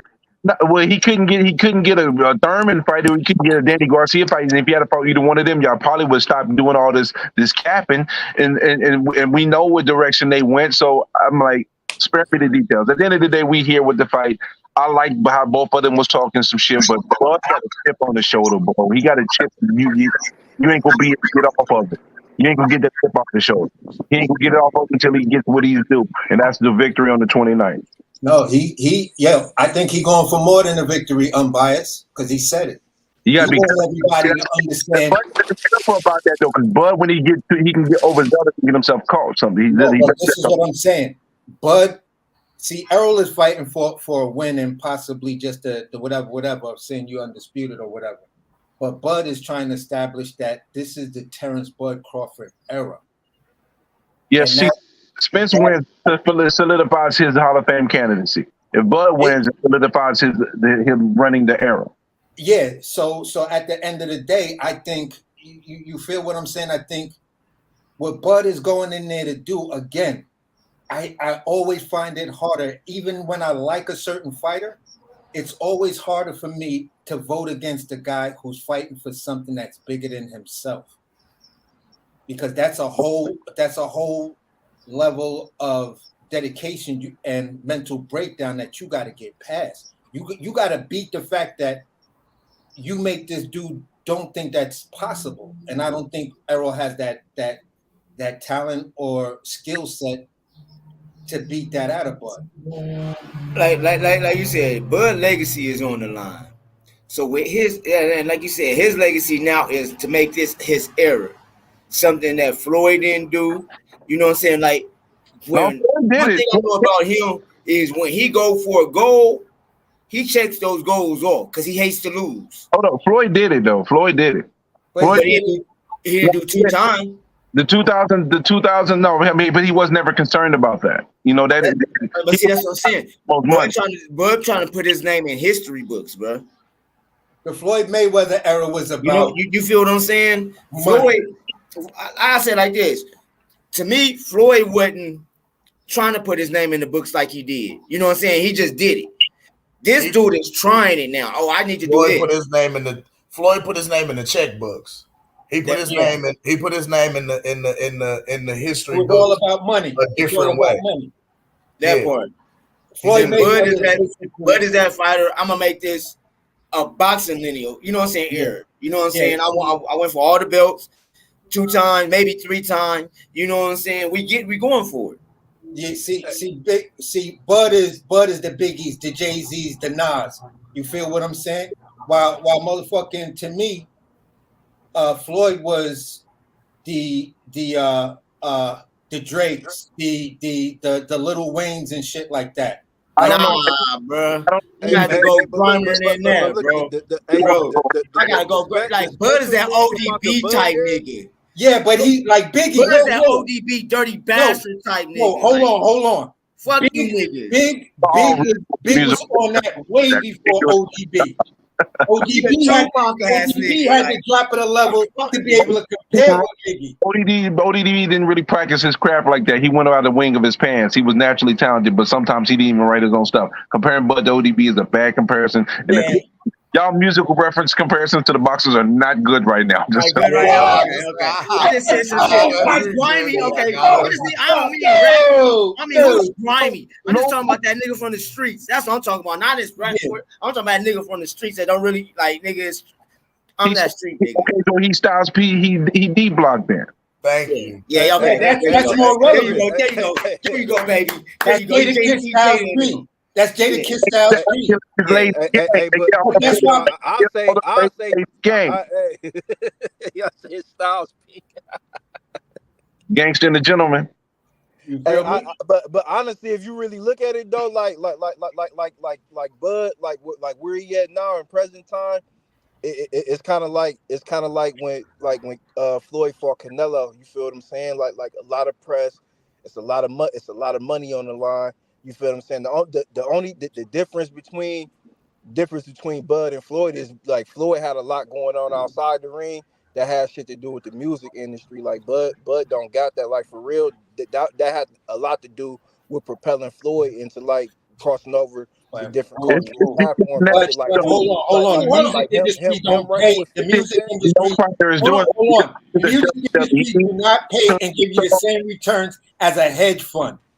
Bud is down with. Bud has money in a hedge fund that is owned by Warren Buffett. That boy getting cake outside the ring. What I'm saying is, AC. You can't talk about that. What he did, what Mayweather did transcended sports. None of these guys are really doing that like that. Even Canelo with his Super Bowl commercial still not doing that same level. No, but understand this. Against the Big Show, he was on Dancing with the Stars. He himself by his moves he made. Understand this. Floyd did a lot of mainstream. He made a lot of mainstream media moves outside of his being at WrestleMania. To be honest with you, with Floyd, he did WrestleMania like 3 or 4 times, bro. Like Floyd being on WrestleMania, like that propelled him to a different cultural status. Him being around 50 Cent, when 50 Cent and he came into WrestleMania as the villain. Like you get more money when you're the villain on WrestleMania. 50 Cent had the rap game. You feel what I'm saying? Like him and Floyd running together, and then him bringing Al Heyman in, and then them going and putting their feet down on Showtime. Like you feel what I'm saying? Like that was a lot of. Hold on, I'm glad you said Al Heyman name. You just made me think about something. Sorry, Green, for cutting you off. I was on to something else, but now you just made me think of something. Did y'all mention whose name was mentioned the whole press? It wasn't Al. They did not mention Al Heyman. But hold on. Let me say this before I let y'all talk. And also, did y'all also hear them say they got on the phone and made the deal? No, Al Heyman. Facts.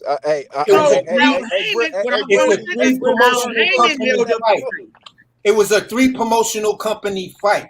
All 3 promotional companies. It was Showtime because Homeboy said it. As soon as Homeboy from Showtime's not a promotional company. Yeah, and he said don't forget the other half.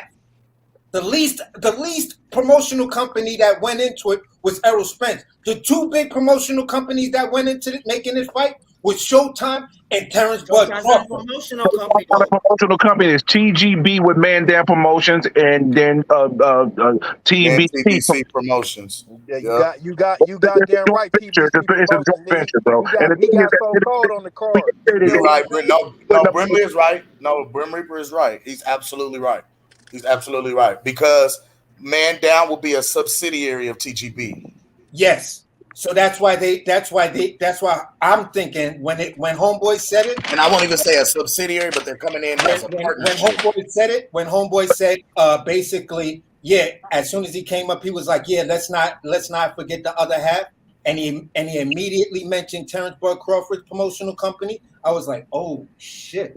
Yeah, because if Bud got sponsors, regardless. We knew that you dropped out, bro. I said that we knew that was going to be the case regardless. We knew that both of their promotional company names was going to be part of the promotion. We knew that. When they said, let's bring up the first major half of making this fight, and he called out the guy from Showtime, the same guy who said it's all about the fighters, that guy when he came up on GB. Yeah, and then when he said let's not. All I'm saying is when he said that about Bud Crawford, immediately that was like within the first 10 seconds of any That other. let it be known that Bud is coming in as a partner. Like Bud is coming in. It's not really a part. Yeah, I know what you said. Bud's name would have been on the banner shit as a Haney on the fight with Loma. His promotional company is listed. Right, facts. You know what I mean? This is Yeah, just I get strictly it. PBC. We're talking the Showtime. same. We're talking the same things. It's not a debate. What we're talking about. I was just emphasizing the fact that I took it as a huge surprise that homeboy from Showtime got up there and within 5 to 10 seconds of any word. You're talking about Espinosa. Or talking about TGB because Tom Brown is not Showtime. Tom Brown is Tom Brown. Yeah, and what I'm saying is when he came up there and he gave he gave Bud Crawford's promotional team those immediate props, I was just like, wow, that's big for that was big for me. That was You were surprised by that though? That's no surprise. That's a given. We knew that going into this fight it was going to be a man down in TBC promotions with TGB. We knew that. That was an automatic for me. That was an automatic. But it kind of surprised me though because remember that's the same dude that was sitting there when Bud and Sean Porter fought, and I don't recall him acknowledging Bud's promotional company then. But promotional company at Top Rank wasn't a part of the actual. Yeah, at the time, Top Rank, Bud was still with Top Rank, so they didn't. He didn't have any promotional say so. Yeah, they didn't acknowledge TBC then. That wasn't mentioned, but we knew going into this fight that it was going to be involved. First, it was a partnership. Now it's just because it was like the first negotiation they tried to treat him like he was an actual promotional company. That's what the type of offer they gave him. This one they just gave a partnership with his promotional company as an independent contractor. He's coming in. He's coming in more. He's coming in more as a joint venture in the making. I wish I could put the word for it. It's not a joint venture. It's just a invested partner. Basically. Yeah, so he's a vested partner. It's a vested partner, basically. It's the thing. The first deal they actually treated the type of deal they offered him was similar to like if he was actually a promotional company. And that was a straight up and down joint venture deal where everybody negotiates off the net. That's how a standard joint venture deals. When you're talking about how this one is. No, that's what I'm saying. It's a joint venture, but it's different because the two principal parties are Errol Spence promotional team and Bud Crawford's promotional team, but Showtime steps in as the arbiter.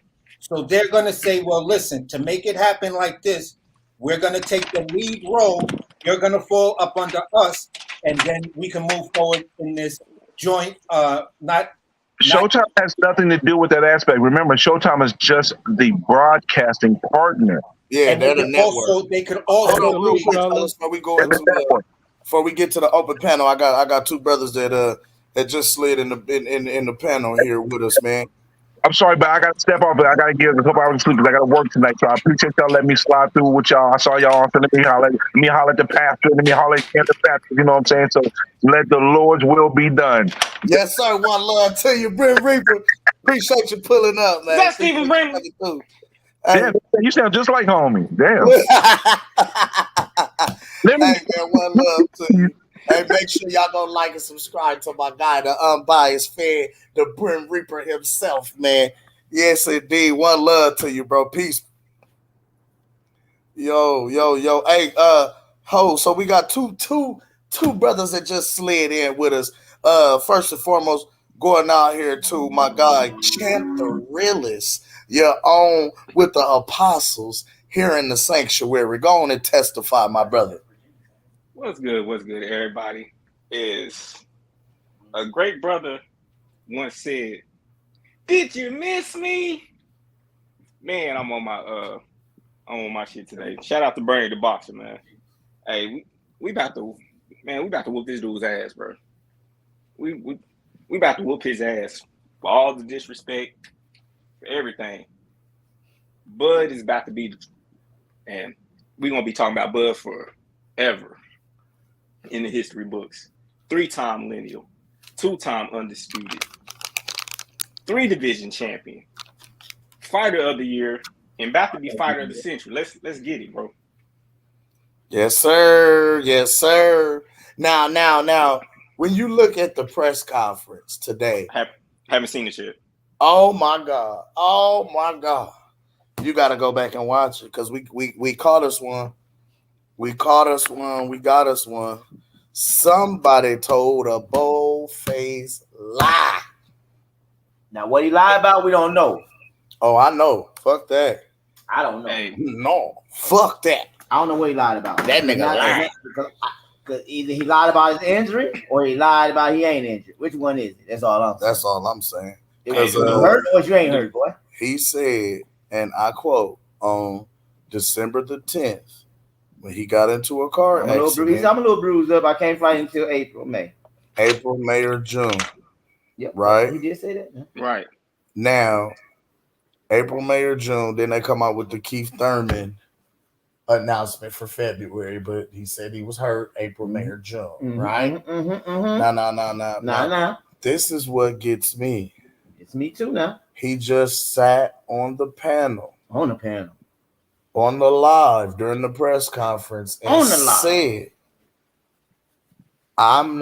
he said, the 16-month layoff is nothing. I've been out longer.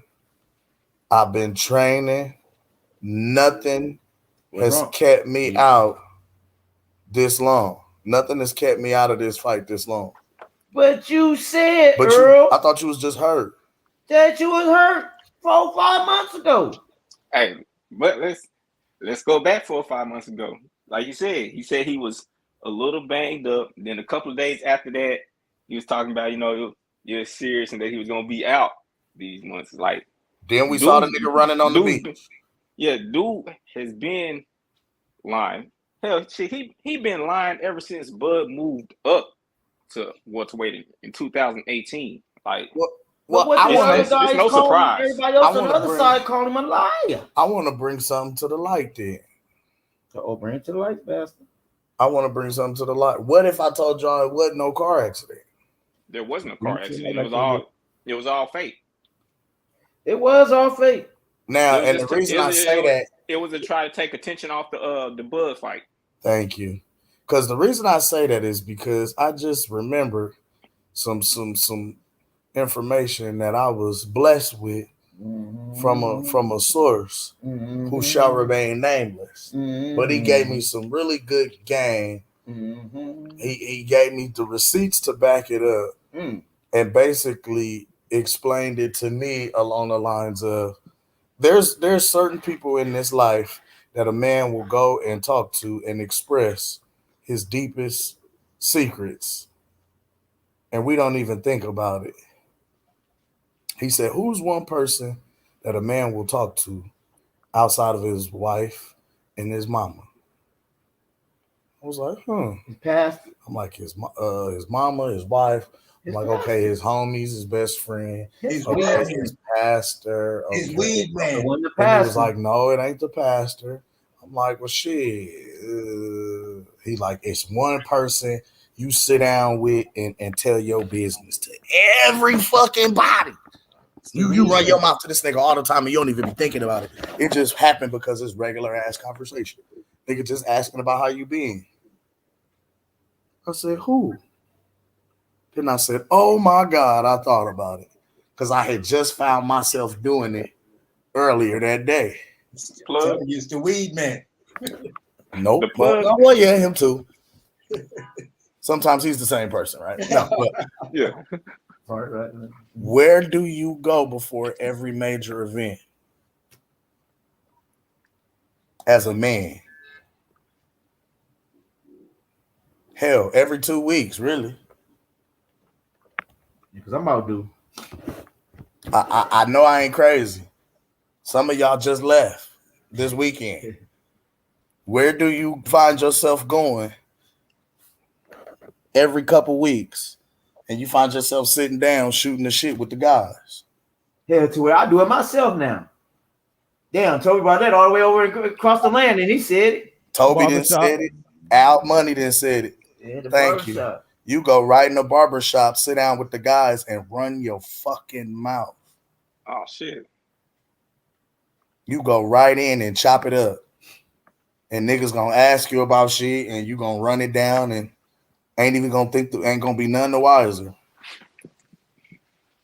What if I told you that when the car accident happened, a motherfucker reached out and was talking to Errol's barber, like, hey, I hope Champ is okay. God bless Champ. Heard he had a car accident. And Barber responds like, shit, I just cut that nigga hair yesterday. He ain't say shit to me about it. Wow. Wow. Kind of shit. And he just sat on the stage and said,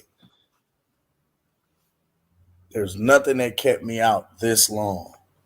That hit my ear wrong. I know I ain't crack when some shit, when I hear some shit that sound like some shit that ain't supposed to be, like, that wasn't right. That didn't sound right. That didn't come out right. That ain't right. Yeah, because you can't bullshit a bullshitter. Like, man, because I'm trying to tell you, I done did all kind of bullshit. See, we all have all kind of bullshit. Look here. All I know is this year has been me and my guy a year on a lot of shit. We been getting, motherfuckers been dropping up with some real life gems we been holding on to. But certain things, when it's time to come out and it's coming out the way they are, bro, it's just so crazy, bro. Acknowledge us. That's all I can say. And sometimes, like I said, I get it now. I can't name this. I know you can't. Because we would never get that information ever again. No, I won't. I ain't gonna speak to who dropped me that gem. You know what I'm talking saying? about the gems. You know, they've got gems dropped since January. One love to all of the brothers who you know, brothers and sisters who, you know, came through and dropped gems to and for us. To like, hey, you could do what you want to with this information, but I'm just letting you know this is what's going on. And I'm like, all right, cool. Now, even if I want to drop that information, I'm like, damn, niggas gonna want to know who and where it came from, and I can't like do that. I do that. But just know, it's out there. Oh, it's out there. And if you, the viewer, want to go and find out, you can go and find this out for yourself. Do the research. Go talk to people. Ask questions. Get active. Pull up in places like we did, like we had to do. Yeah, I mean, bro, this shit is crazy. Okay, I just, man, Gooch, you gotta go back and play this again. I can't find it. I go, hey, man. Salute. Hey, I salute, go play the fellas. goddamn press conference again. Hello? Salute. Huh? Can you hear me, fellas? Yeah, go ahead, my brother. I'm no, sorry salute. to cut you off. Hey, Cam and Gooch, y'all took my cook out of my mouth. What you just said about the whole 16-month situation, I caught that in the press conference too. That's what I was going to cook on. Earl exposed himself, and you know what else I think Earl faked when he was about to fight Manny Pacquiao? I don't believe that eye injury was real. There's no there's no real documentation. Anybody could throw an eye patch on the eye, but I believe that they saw something in Manny Pacquiao, since Manny Pacquiao is a southpaw, that he could expose. So that's why they put Udenis Ugas in there. And another thing, in the press conference, why the hell did Errol Spence bring him, oh, you ain't fight nobody, all this and that? That's all YouTube talking points. You know what that's telling me? That I'm not confident in my ability to fight you, so I got to start throwing up what you did in your career at 135, 140, and the guys you fight at 147. But mind you, Earl, this was in the same sentence as him just saying Top Rank has the best matchmakers in boxing.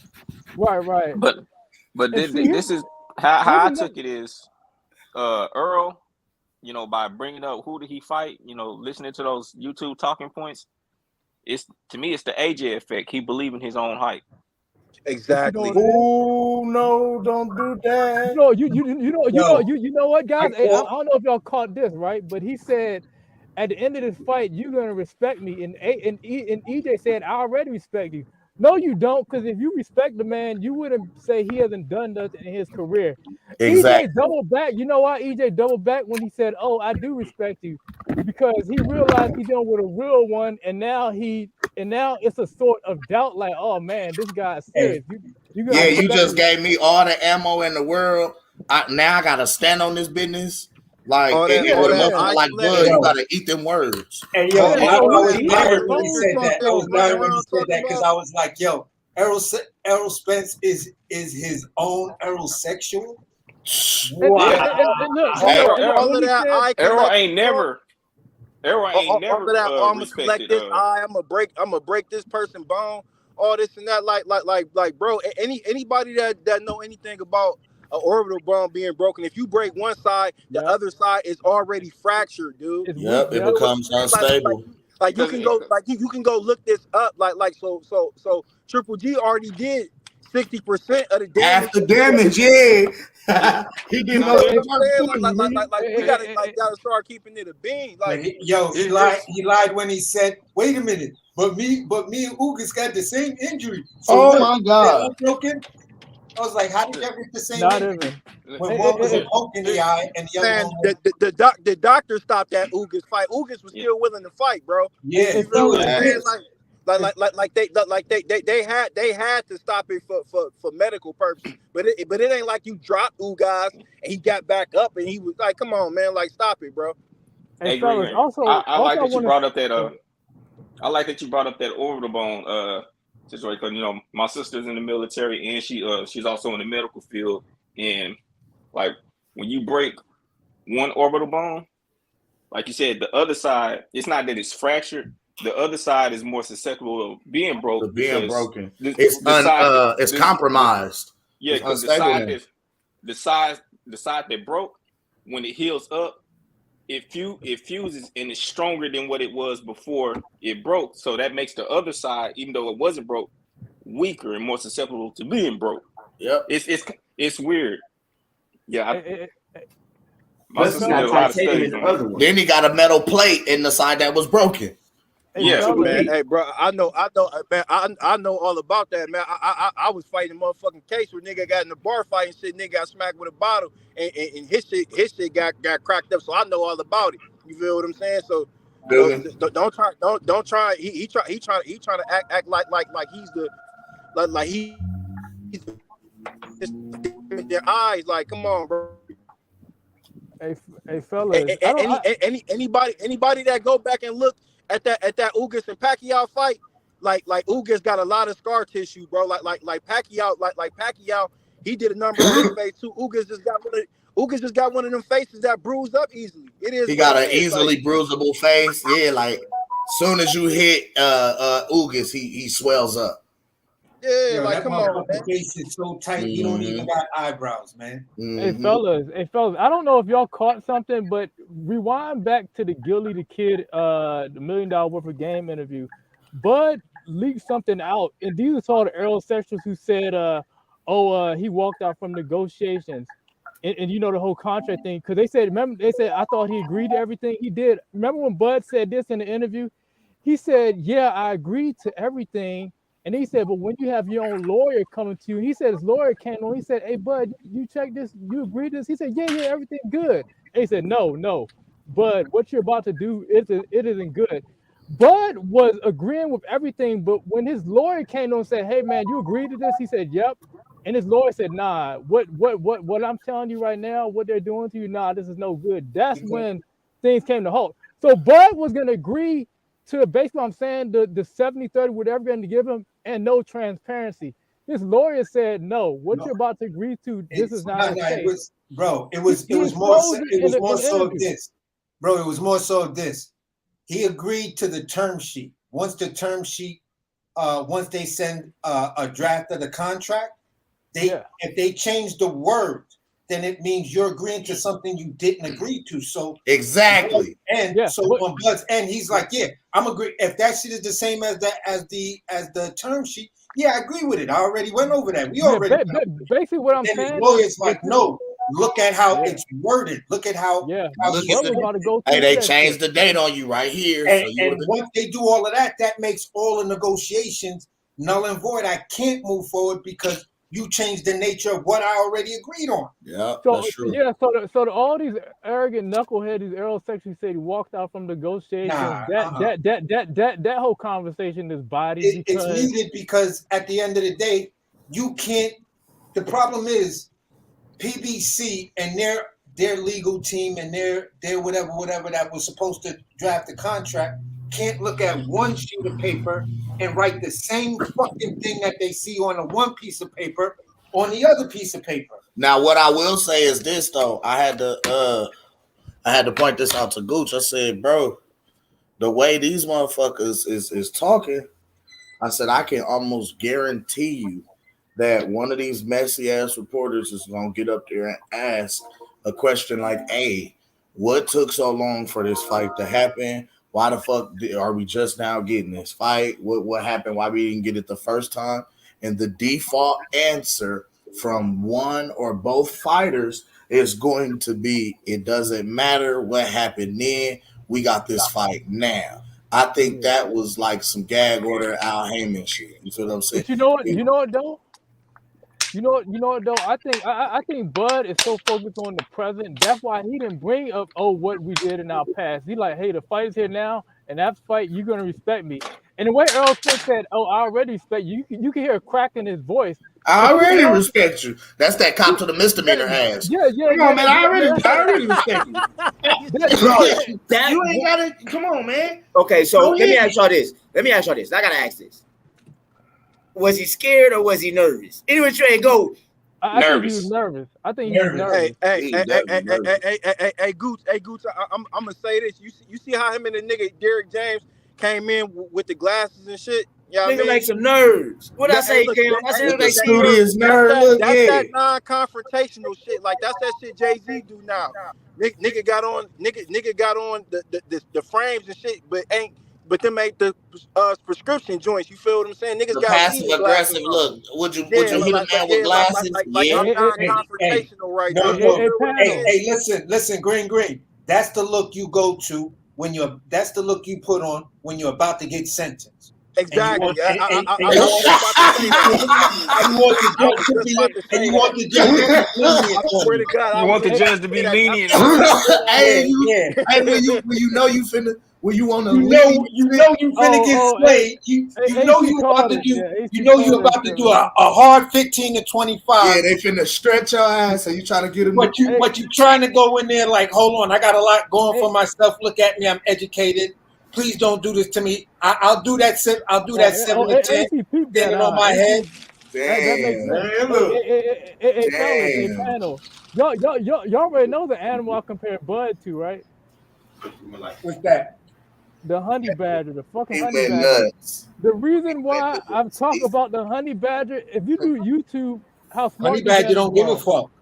You said what? And honey badger don't give a fuck. Hey, check this out about the honey badger. They trapped this honey badger. This owner had a honey badger, and he trapped them in this enclosure, right? The honey badger tried to figure out how to get out of this thing. He took a broom, right, propped it up on the wall, and climbs out of there.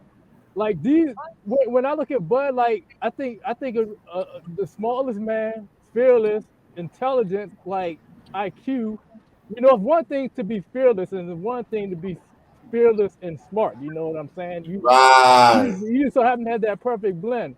All these guys he fought are bigger than him, but he's just destroying these guys. And they ask like, how's this little guy able to beat these big guys? You know, So-called bigger guys. So-called bigger guys. Because they don't understand size doesn't dictate power, man. It does not dictate power. And in that boxing ring, they dealing with a fighter that can punch with either hand, moving his feet. You feel what I'm saying? Like he's not about to be stationary there. And another thing that Buzz. But also too, oh my bad. Go ahead, Gregory. He dropped out. Oh, he dropped out. But also too, y'all gotta look at it like this. Hold on, you dropped out. Boxer, but boxing is only one part or one aspect of the fight game. This man Bud trains. You know what I mean? He trains with not only other boxers, but you gotta think he Mixed has martial a artists, MMA guys, right? his best friend's an MMA fighter. Yep. Here's You feel what I'm the saying? thing. He spars with the likes of Houston Alexander and guys like that. Hold who on. are Like I broke this shit. actual Hold on, Kim. martial artists and fighters. You feel Hold what I'm on, saying? Kim. Hold on, Kim. I hate to cut you off like this, but this is how I broke this shit down. This is perfect for it. And this is how I broke it down in Young Africa the other day. I said just like this. I said, Bud, for one, he's a hell of an athlete. We know that. But Bud been fighting in the streets. How long, Kim? All his life. All his life. Then you got the wrestling background. Then he's yeah. Then you put what you're getting in the ring, you're gonna get a fighter, a street fighter, a boxer, and a wrestler, all wrapped in one. And the motherfucker got power. Y'all see this motherfucker can deadlift over close to 500 pounds. Hey, Pastor Gooch, I want to say this. And like they say, he got a chip on his shoulder. Hey, go ahead, Mr. Gooch. I want to say this. I always look at the best fighter, like we was just saying about Bud in the gym and everything, and everybody he spars and everything like that. But when you start taking younger fighters under your wing, showing them shit, that says you have a way different understanding, and you're making those fighters better. You're taking because everybody that under his wing is a monster. Is winning now. Yep. They all are monsters and all Shakur's being ducked like crazy at 135. Hey, Nevin is the man at 135. Keyshawn is up and coming at 135. And you got Shakur. So cold, undefeated. You know what I'm saying? All three of these fighters were up under Bud's wing, and look at how they either dominate or projected to dominate. That lets you know once you, like in the chef world, it's once you become a chef, it's easy to become a chef and bark out orders across the pass. But when you can get over there and teach and make that young cook into a future chef, that's when you know your craft inside and out, forwards and backwards. Facts. AC, it's funny you brought that up. Hey, Cooch and Gary, remember about a month ago when I was on this panel and I talked about that? I said the fact that Bud is a mentor to the younger kids, he has to hold himself to a high level of accountability. Because if you're going out there and teaching an individual or group something, and you go out in that ring and embarrass yourself, all that goes in vain. What you told them, what you taught. Imagine if like I would like to bring Kobe and Jordan in this conversation. They teach kids at a camp, right? Yep. If they teach these kids a certain move and they go out in the game of Kobe or Jordan and embarrass themselves, then that's a bad reflection on them teaching the generation that's going to be going after them. You know what I'm saying? And I love that you say that, because a prime example of that, we just saw that, Don Emilio, is shout out to the Denver Nuggets on the NBA championship winning this year. Now I don't know if y'all know, but Jamal Murray was actually an attendant of the Mamba Academy. Oh, okay. And he talked about the teaching the intangibles and the drive and the, you know what I'm saying, like and the winning by at all costs, by any means, going hard, like playing through adversity. You know what I mean? Like that was the model, the thing that they instilled in them young men and women over there at the Mamba Academy. You feel what I'm saying? So that's a Mamba protege. To see guys taking somebody under their wing and teach them their methods, their ways, and then to watch these guys go on and have their attain their own levels of success, that speaks to the character of the individual. Hey, bro, let's keep it 100 right now. Like B-Max say, yo, let's keep it a buck. Let's keep it a buck. I'm gonna just say one thing, and it's just gonna basically stop camp, because I'm about to roll 4, 5, 6 in this game of CeeLo right now. Let me blow in these boys. Jump, bitches. B&B Boxing Academy. Hey fellas, I'm about to jump off, but I'm gonna leave y'all with a bar real quick. All right, check this out. Bud is the boxing encyclopedia. Earl Spence is just a page out of the encyclopedia. Ooh. Ooh. Wow. Shit like that. Yeah. See, this is what they don't like. Like Bud said, hold on, Don Emilio. One love Yes, to you, sir. bro. But what? One love. Like Bud One said. love. Nah, I appreciate you coming through, man. Like Oh, no Bud problem, said. man. I will cook with y'all a little longer, but I gotta deal with the stepkids and shit, man. Yeah, Oh, but, go ahead, do Oh, your yeah. thing, man. Do your Understandable. thing. Yeah, Understandable. understandable. We all dads up here, bro. For real. But Yeah, at the end of the day, bro, like Bud said, he said everybody's gonna understand why. And that's all that needs to be said. Like It was understood, don't need to be explained. Bud is telling everybody you're gonna understand why people say and why the real, and B-Max said it too, why the real boxing fans, the true boxing fans, know who's gonna win this fight. Hey, to all my old school guys, I know before I leave, I'm gonna put out one thing. Remember when Michael Jordan went up against Clyde Drexler? And Yeah. before that series started, there was a lot of people who said Clyde Drexler was the better guard, right? And Yeah. Jordan Oh, did an yeah. interview.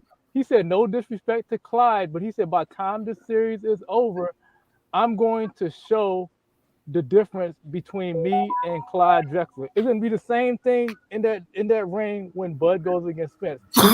Spence is a good fighter. Don't get it wrong, but Bud's gonna show why he is that dude. And It's the levels to separation and this. talent. There's levels to this, you know. Spence kept on saying, I'm gonna break the will and people gonna understand, and they're gonna always say, how does this man keep breaking the will? But then when it came down to it, they kept on asking him, how do you see yourself winning?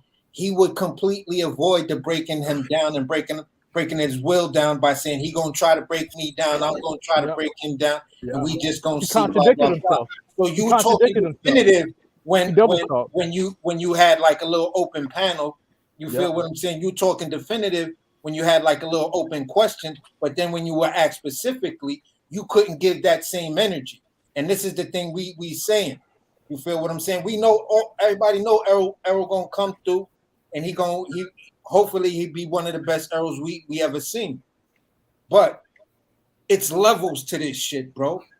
Hey, It's levels to this. and I don't know if y'all peeped. Bud gave y'all a nice little preview of what's cracking. He told y'all Errol can't fight backing up. All He day. can't. He can't. He never has. And when Bud beats him, if I was Bud, I would be petty. When Bud beat him, I asked the question either in the ring or in the post press conference. I asked, so am I better than Chris Algieri? Ooh. Ooh. It felt one love, man. One love, my guy. One love, my guy. Appreciate you coming through, man. I appreciate y'all. Wish I could cook y'all a little bit longer, man. Wish you out here, brother.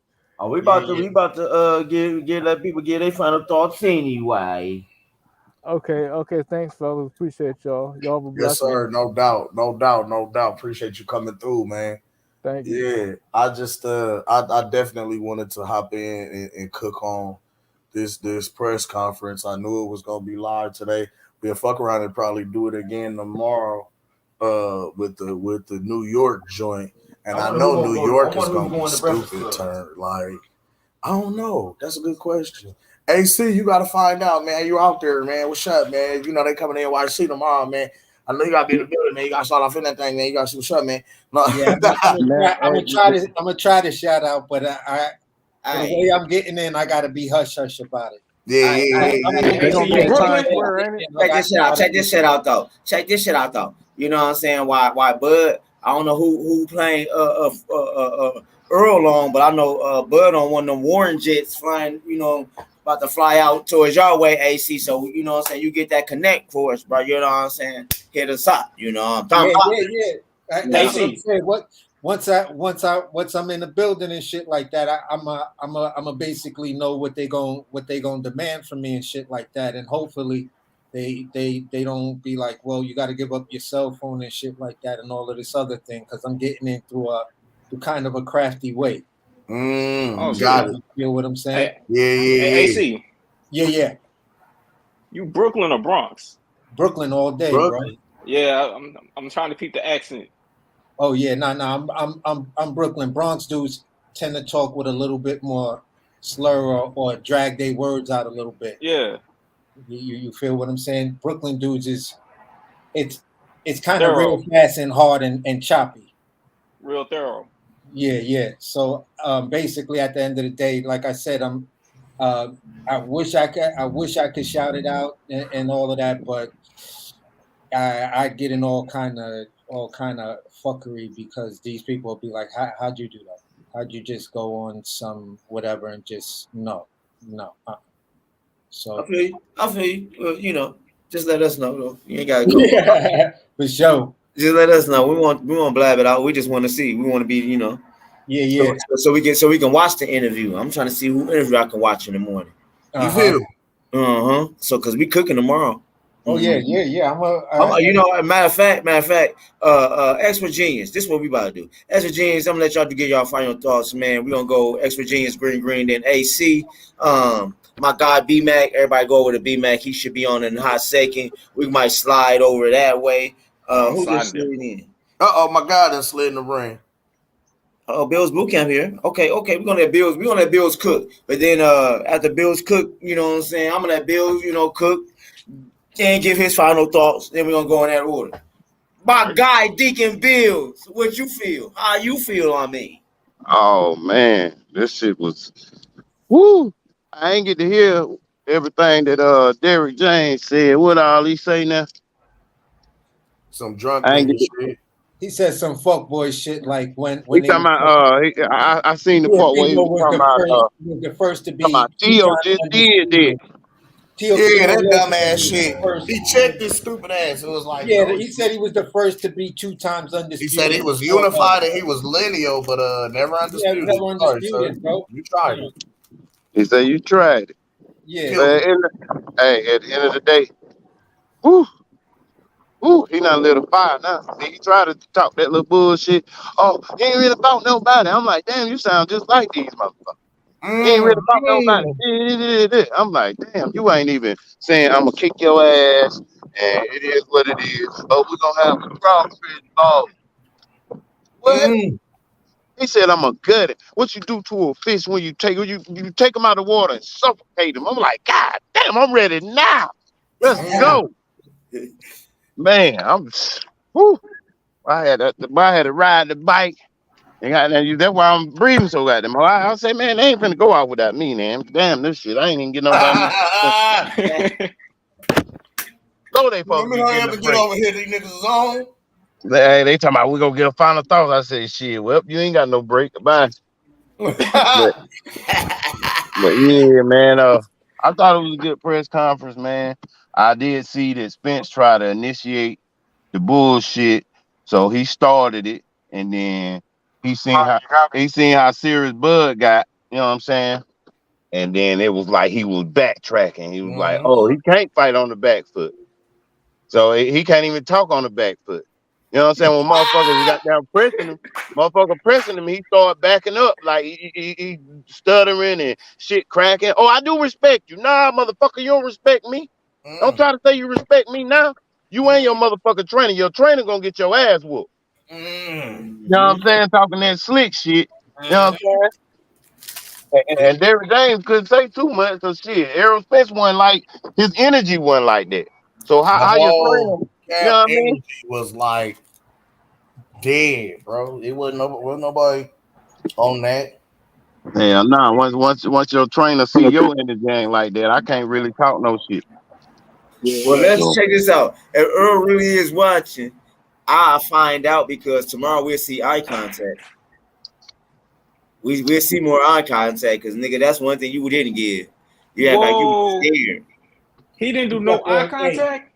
No, not really. He kept on breaking the stare down first. On both stare downs, he broke first. Always. And Arrow is not that much bigger than Bud, bro. Like not like they think. Yeah, not like they think. Like the span between the shoulders and Arrow like he got at least about 20-some pounds still to cut. You feel what I'm saying? Like 20 good ones. Mm-hmm. He said he gonna break. He talking about I'm gonna break somebody's wheel. I've been saying that since he moved up to welterweight that these two dudes are not that much, Bud is not that much smaller than Spence, like everybody think. Like they Like, think.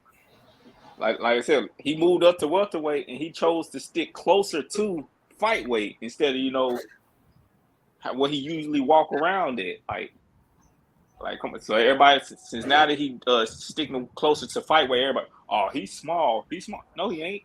He just disciplined. Yeah. They're gonna see the difference between in shape and making weight. Excuse me. Damn. There you go. Excuse me, I'm about to go live on my Instagram. A little 14-year-old boy just hit me head on. What are you Well, talking take a picture of it. Take a picture of it. I need proof, Mr. Golden. I need proof. You need proof. God damn. Hey, hell no, we gotta see the car. I want to see the car. I want to see the little boy. Hey, you can blur him out. You know what I'm saying? I just want to see his little body and his little feet. Just show me the little feet. I'll be all right. But on the problem road, he hit me headlong, but ain't no damage done to the front of my car and to the back of my car. Oh, okay. Nigga, we can see the back of your car. Hey. I was just looking out your rearview mirror when you were talking. I was okay. Damn. Damn. Yeah, I seen the paint element. The back window now. No, that's the sunroof. That's the sunroof. Yeah, you were supposed to. Yeah, it was too late. Hey. You had it.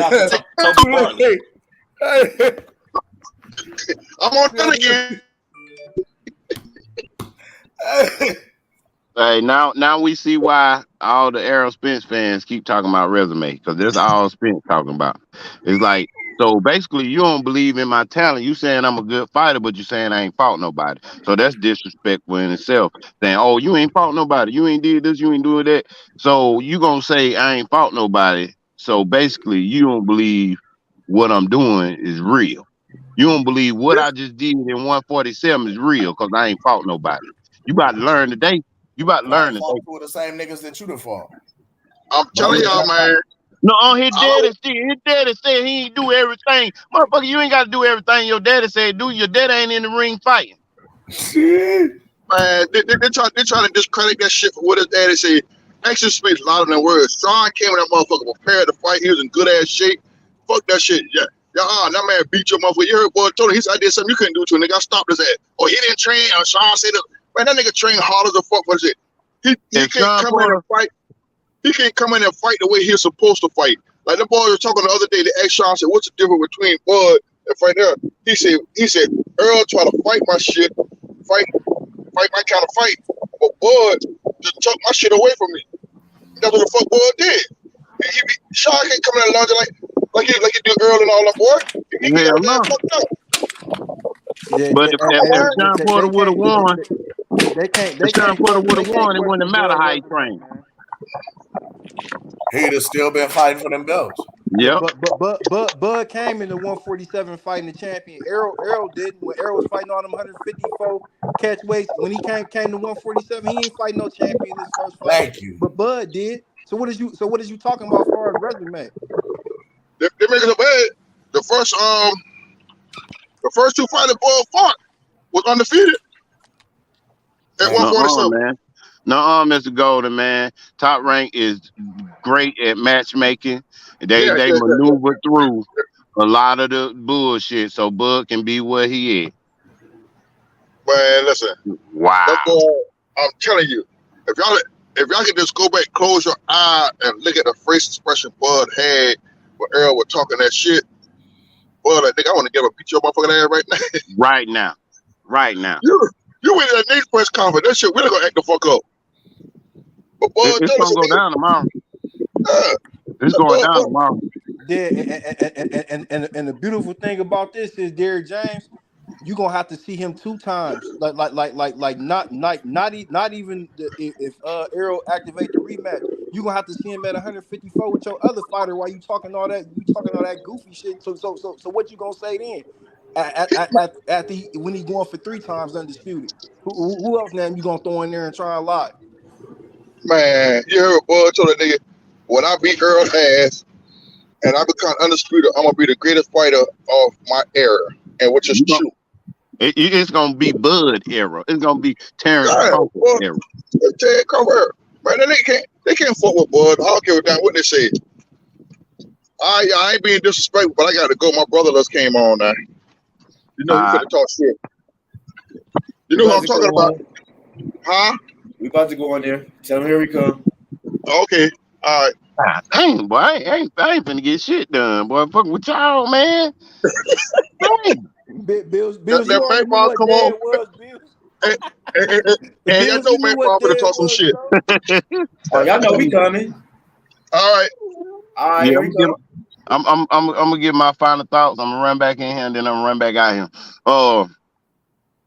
Yeah, it's gonna be epic tomorrow. And I mean, I like that everything Bud was fucking saying, man. It was kind of like he pissing Bud off now. You not fucked up. It was, we were cordial. We were saying, yeah, it's great fighters. We're gonna go in here, we're gonna have a great fight, and then you gonna come with some bullshit. Now Bud like, man, I'm finna gut this motherfucker. I said, oh. He said, I'm gonna gut this motherfucker. I said, well, shit. Well, hey, I see y'all on the other side. I'm gonna Yes, sir. go in here like I care, and then come back out here in a minute. Yes, sir. One All love right. to your Bills Boot Camp. One love. Make sure you go like and subscribe to Bro's page at Bills Boot Camp. Man, Champ the Real is my guy, Expert Jane. Yes, one love to you. What you gotta say for your final thoughts? Testify. So my final thoughts is, yo, I'm gonna go ahead and say it for Bud. I already said it earlier. My final thoughts is, am I better than Chris Algieri? No. Hey, since I ain't fought nobody, when I dust you off, I can't include you because you a nobody. Whoa. And that's my final thoughts. Whoa. My guy, Green. Testify with your final thoughts, my guy. Man, appreciate y'all for letting me on, man. All I gotta say is in regards to that, man. I'm seeing a lot of filler from the Spence camp. Y'all using Bush League, YouTube, the dirty part of YouTube boxing, talking points at a press conference. First of all, second of all, Al Heyman, like a fight of this magnitude, Al Heyman, he should have made a special appearance for that. You feel what I'm saying? Like a fight of this magnitude where it got the PBC banner across across the borders and the banners or whatever the case may be. Al Heyman, he should have made a special appearance for the boxing community. And third, I like what Bomac said too. But Bomac that was almost like, it was kind of it was like a graduation speech. He said from the bottom of my heart. You feel what I'm saying? Like he was he was so sincere with it. You feel what I'm saying?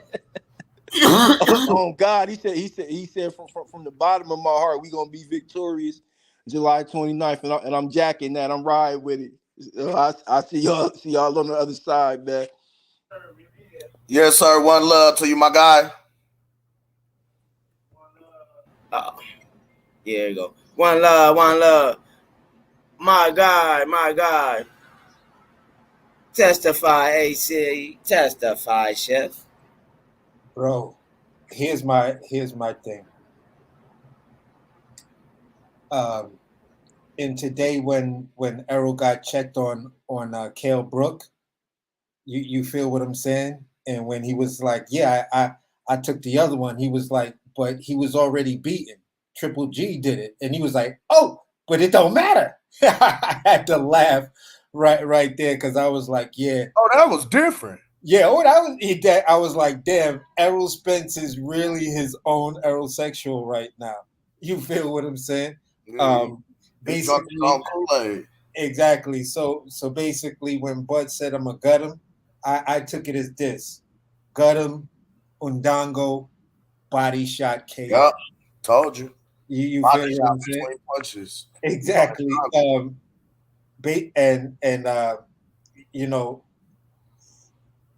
what I'm expecting tomorrow, since they trying to bring in all these YouTube bullshit talking points, one of them dudes on Errol Spence side gonna mention the amateurs when they talking about Bud. They're gonna be like, yeah, but such and such beat you in the amateurs. Man, I hate that dumb shit. And then turn right around in the same breath and say, but the amateurs don't matter. You feel what I'm saying? So at the end of the day, I just think it's I look forward to tomorrow. I want to see if Errol and them could tighten up all the mistakes they made today on this press conference, because you got busted in some lies, in a couple of lies. You just exposed yourself in a horrible different way when you're trying to go on the attack. So either you come back better than that, or I'm going for an early stoppage. I'm going for a stoppage that happens before the 6th round. And that's my cook. Can you? Yeah, I think I'm about to send an inbox to the guru and be like, bro, did y'all catch what he said about he wasn't injured? Yeah, I'm about to start some shit. With that being said, man, we about to go to B-Max, but y'all know I can't go out without saying one love to the chat. Where we at? Hold on. Let me do this right. What we trying to hear right now? We ain't heard Booty Swing today, have we? Nah, we ain't, because we didn't even go through the whole joint. I'm going to do it different. Yep.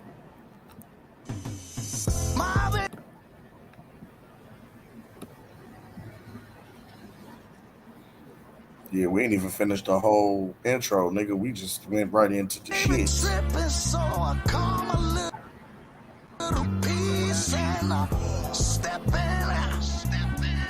What the hell?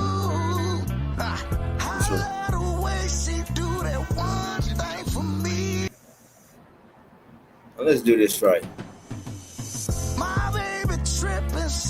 Yes, sir.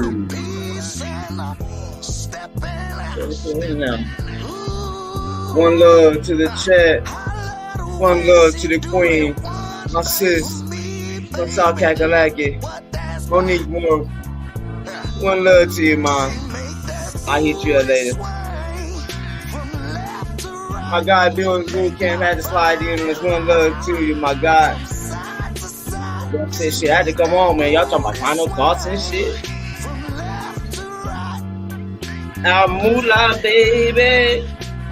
Man, one love, my guy. Thank you for coming through. You yeah, y'all know my guy, the chef from Brooklyn. Where's Brooklyn at? My guy, Chef. He comes through all the time. My guy, Scuttle X-Man. One love to you. Come on, let's go.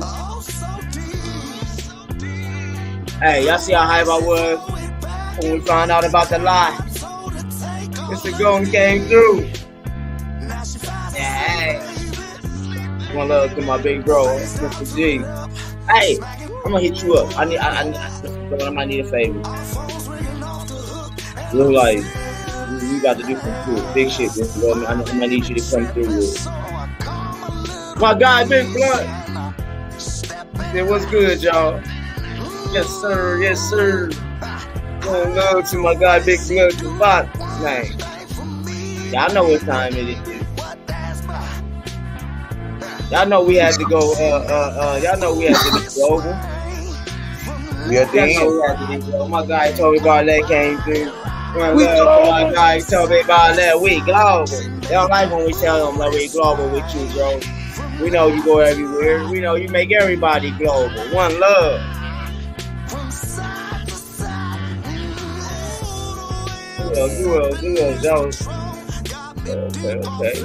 Okay, y'all just going through.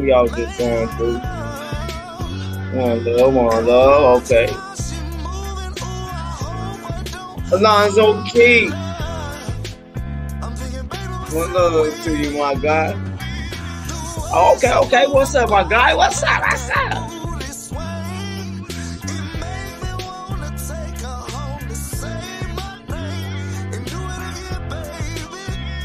Let me see.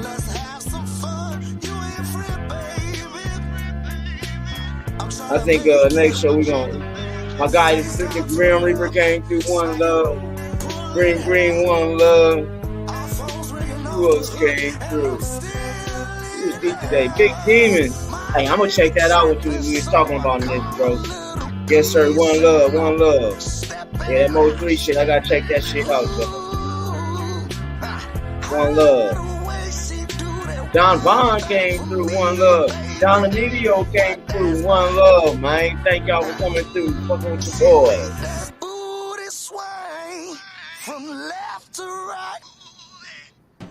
Hold on. Well, fuck, I'm just going. No, I'm gonna do this one. I want to do this one.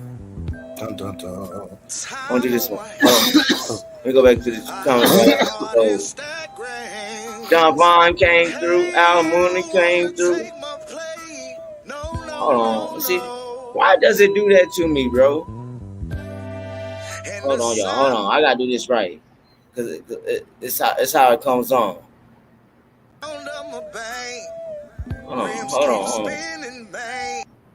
Hold on.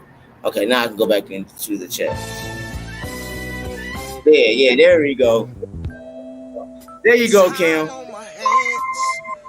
I hustle hard and stack grains. Hey, don't wanna take my plate. No. Man, one love to everybody that came through our money. Now another album live, man, Big Demon, man. Yes, sir. Like I said, man, one love to everybody that came through on the way over to B-Mac. So guess what? I ain't gonna even let them hear the whole thing.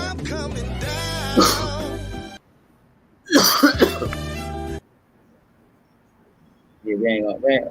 I had to go through the whole thing today, man. So guess what, man? One love to everybody, man. Thank y'all for coming through. I ain't gonna even get about the outro, man. I'm about to just slide on out, man. I got some things I gotta do real quick. Cam, you're muted. Unmute yourself. One love to the playback gang in the panel, man. Y'all already know what time it is. Yes, sir. Did we catch him in a lie? You better go to B-Man and talk about this. We caught that nigga in a lie. Man, one love to y'all and we out. I ain't gonna even do never mind, y'all do it. I gotta do it. I ain't gonna do the video though. I'm gonna do it like this. We are the apostles of the youth boxing community. And we're bringing it's boxing to you. It's the apostles and we come to lay of hands. Half step, weave the jab, uppercut, pick up your mans. It's Pastor Gucci Cam, Sugar J the wise man.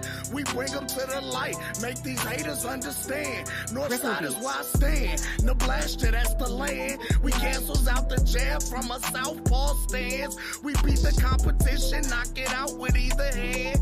And we drop the link, so come and kick it with your fam. And we drop receipts, so keep your sources on hand. If you can't confirm that it's facts, you spreading propaganda. When you subscribe to the channel, one love to the playback gang and the panel. It's boxing to you. It's boxing to you. It's boxing to you. It's boxing to you. Represent the 402. KG and Team Crawford, that's what we do. It's boxing. It's boxing to you. That 402, Crawford BNB, yeah, that's what we do. What up? Y'all know who it is. It's the Goose to you, Mr. Goose to you. They said we weren't gonna do it, Cam. They said we weren't gonna last in this bitch, but we here. The apostles of the YouTube boxing community. We lay hands on their ass. Y'all see what it is. We got young Sugar J, the switch hitter from B&B, coming out 2023. One love. Y'all don't know what it is, huh? But y'all gonna see what it is. Mr. Gucci, you, Cam the Baptist, Sugar J the Wise One, we are the apostles of the YouTube boxing community. One love. Thank y'all for coming through.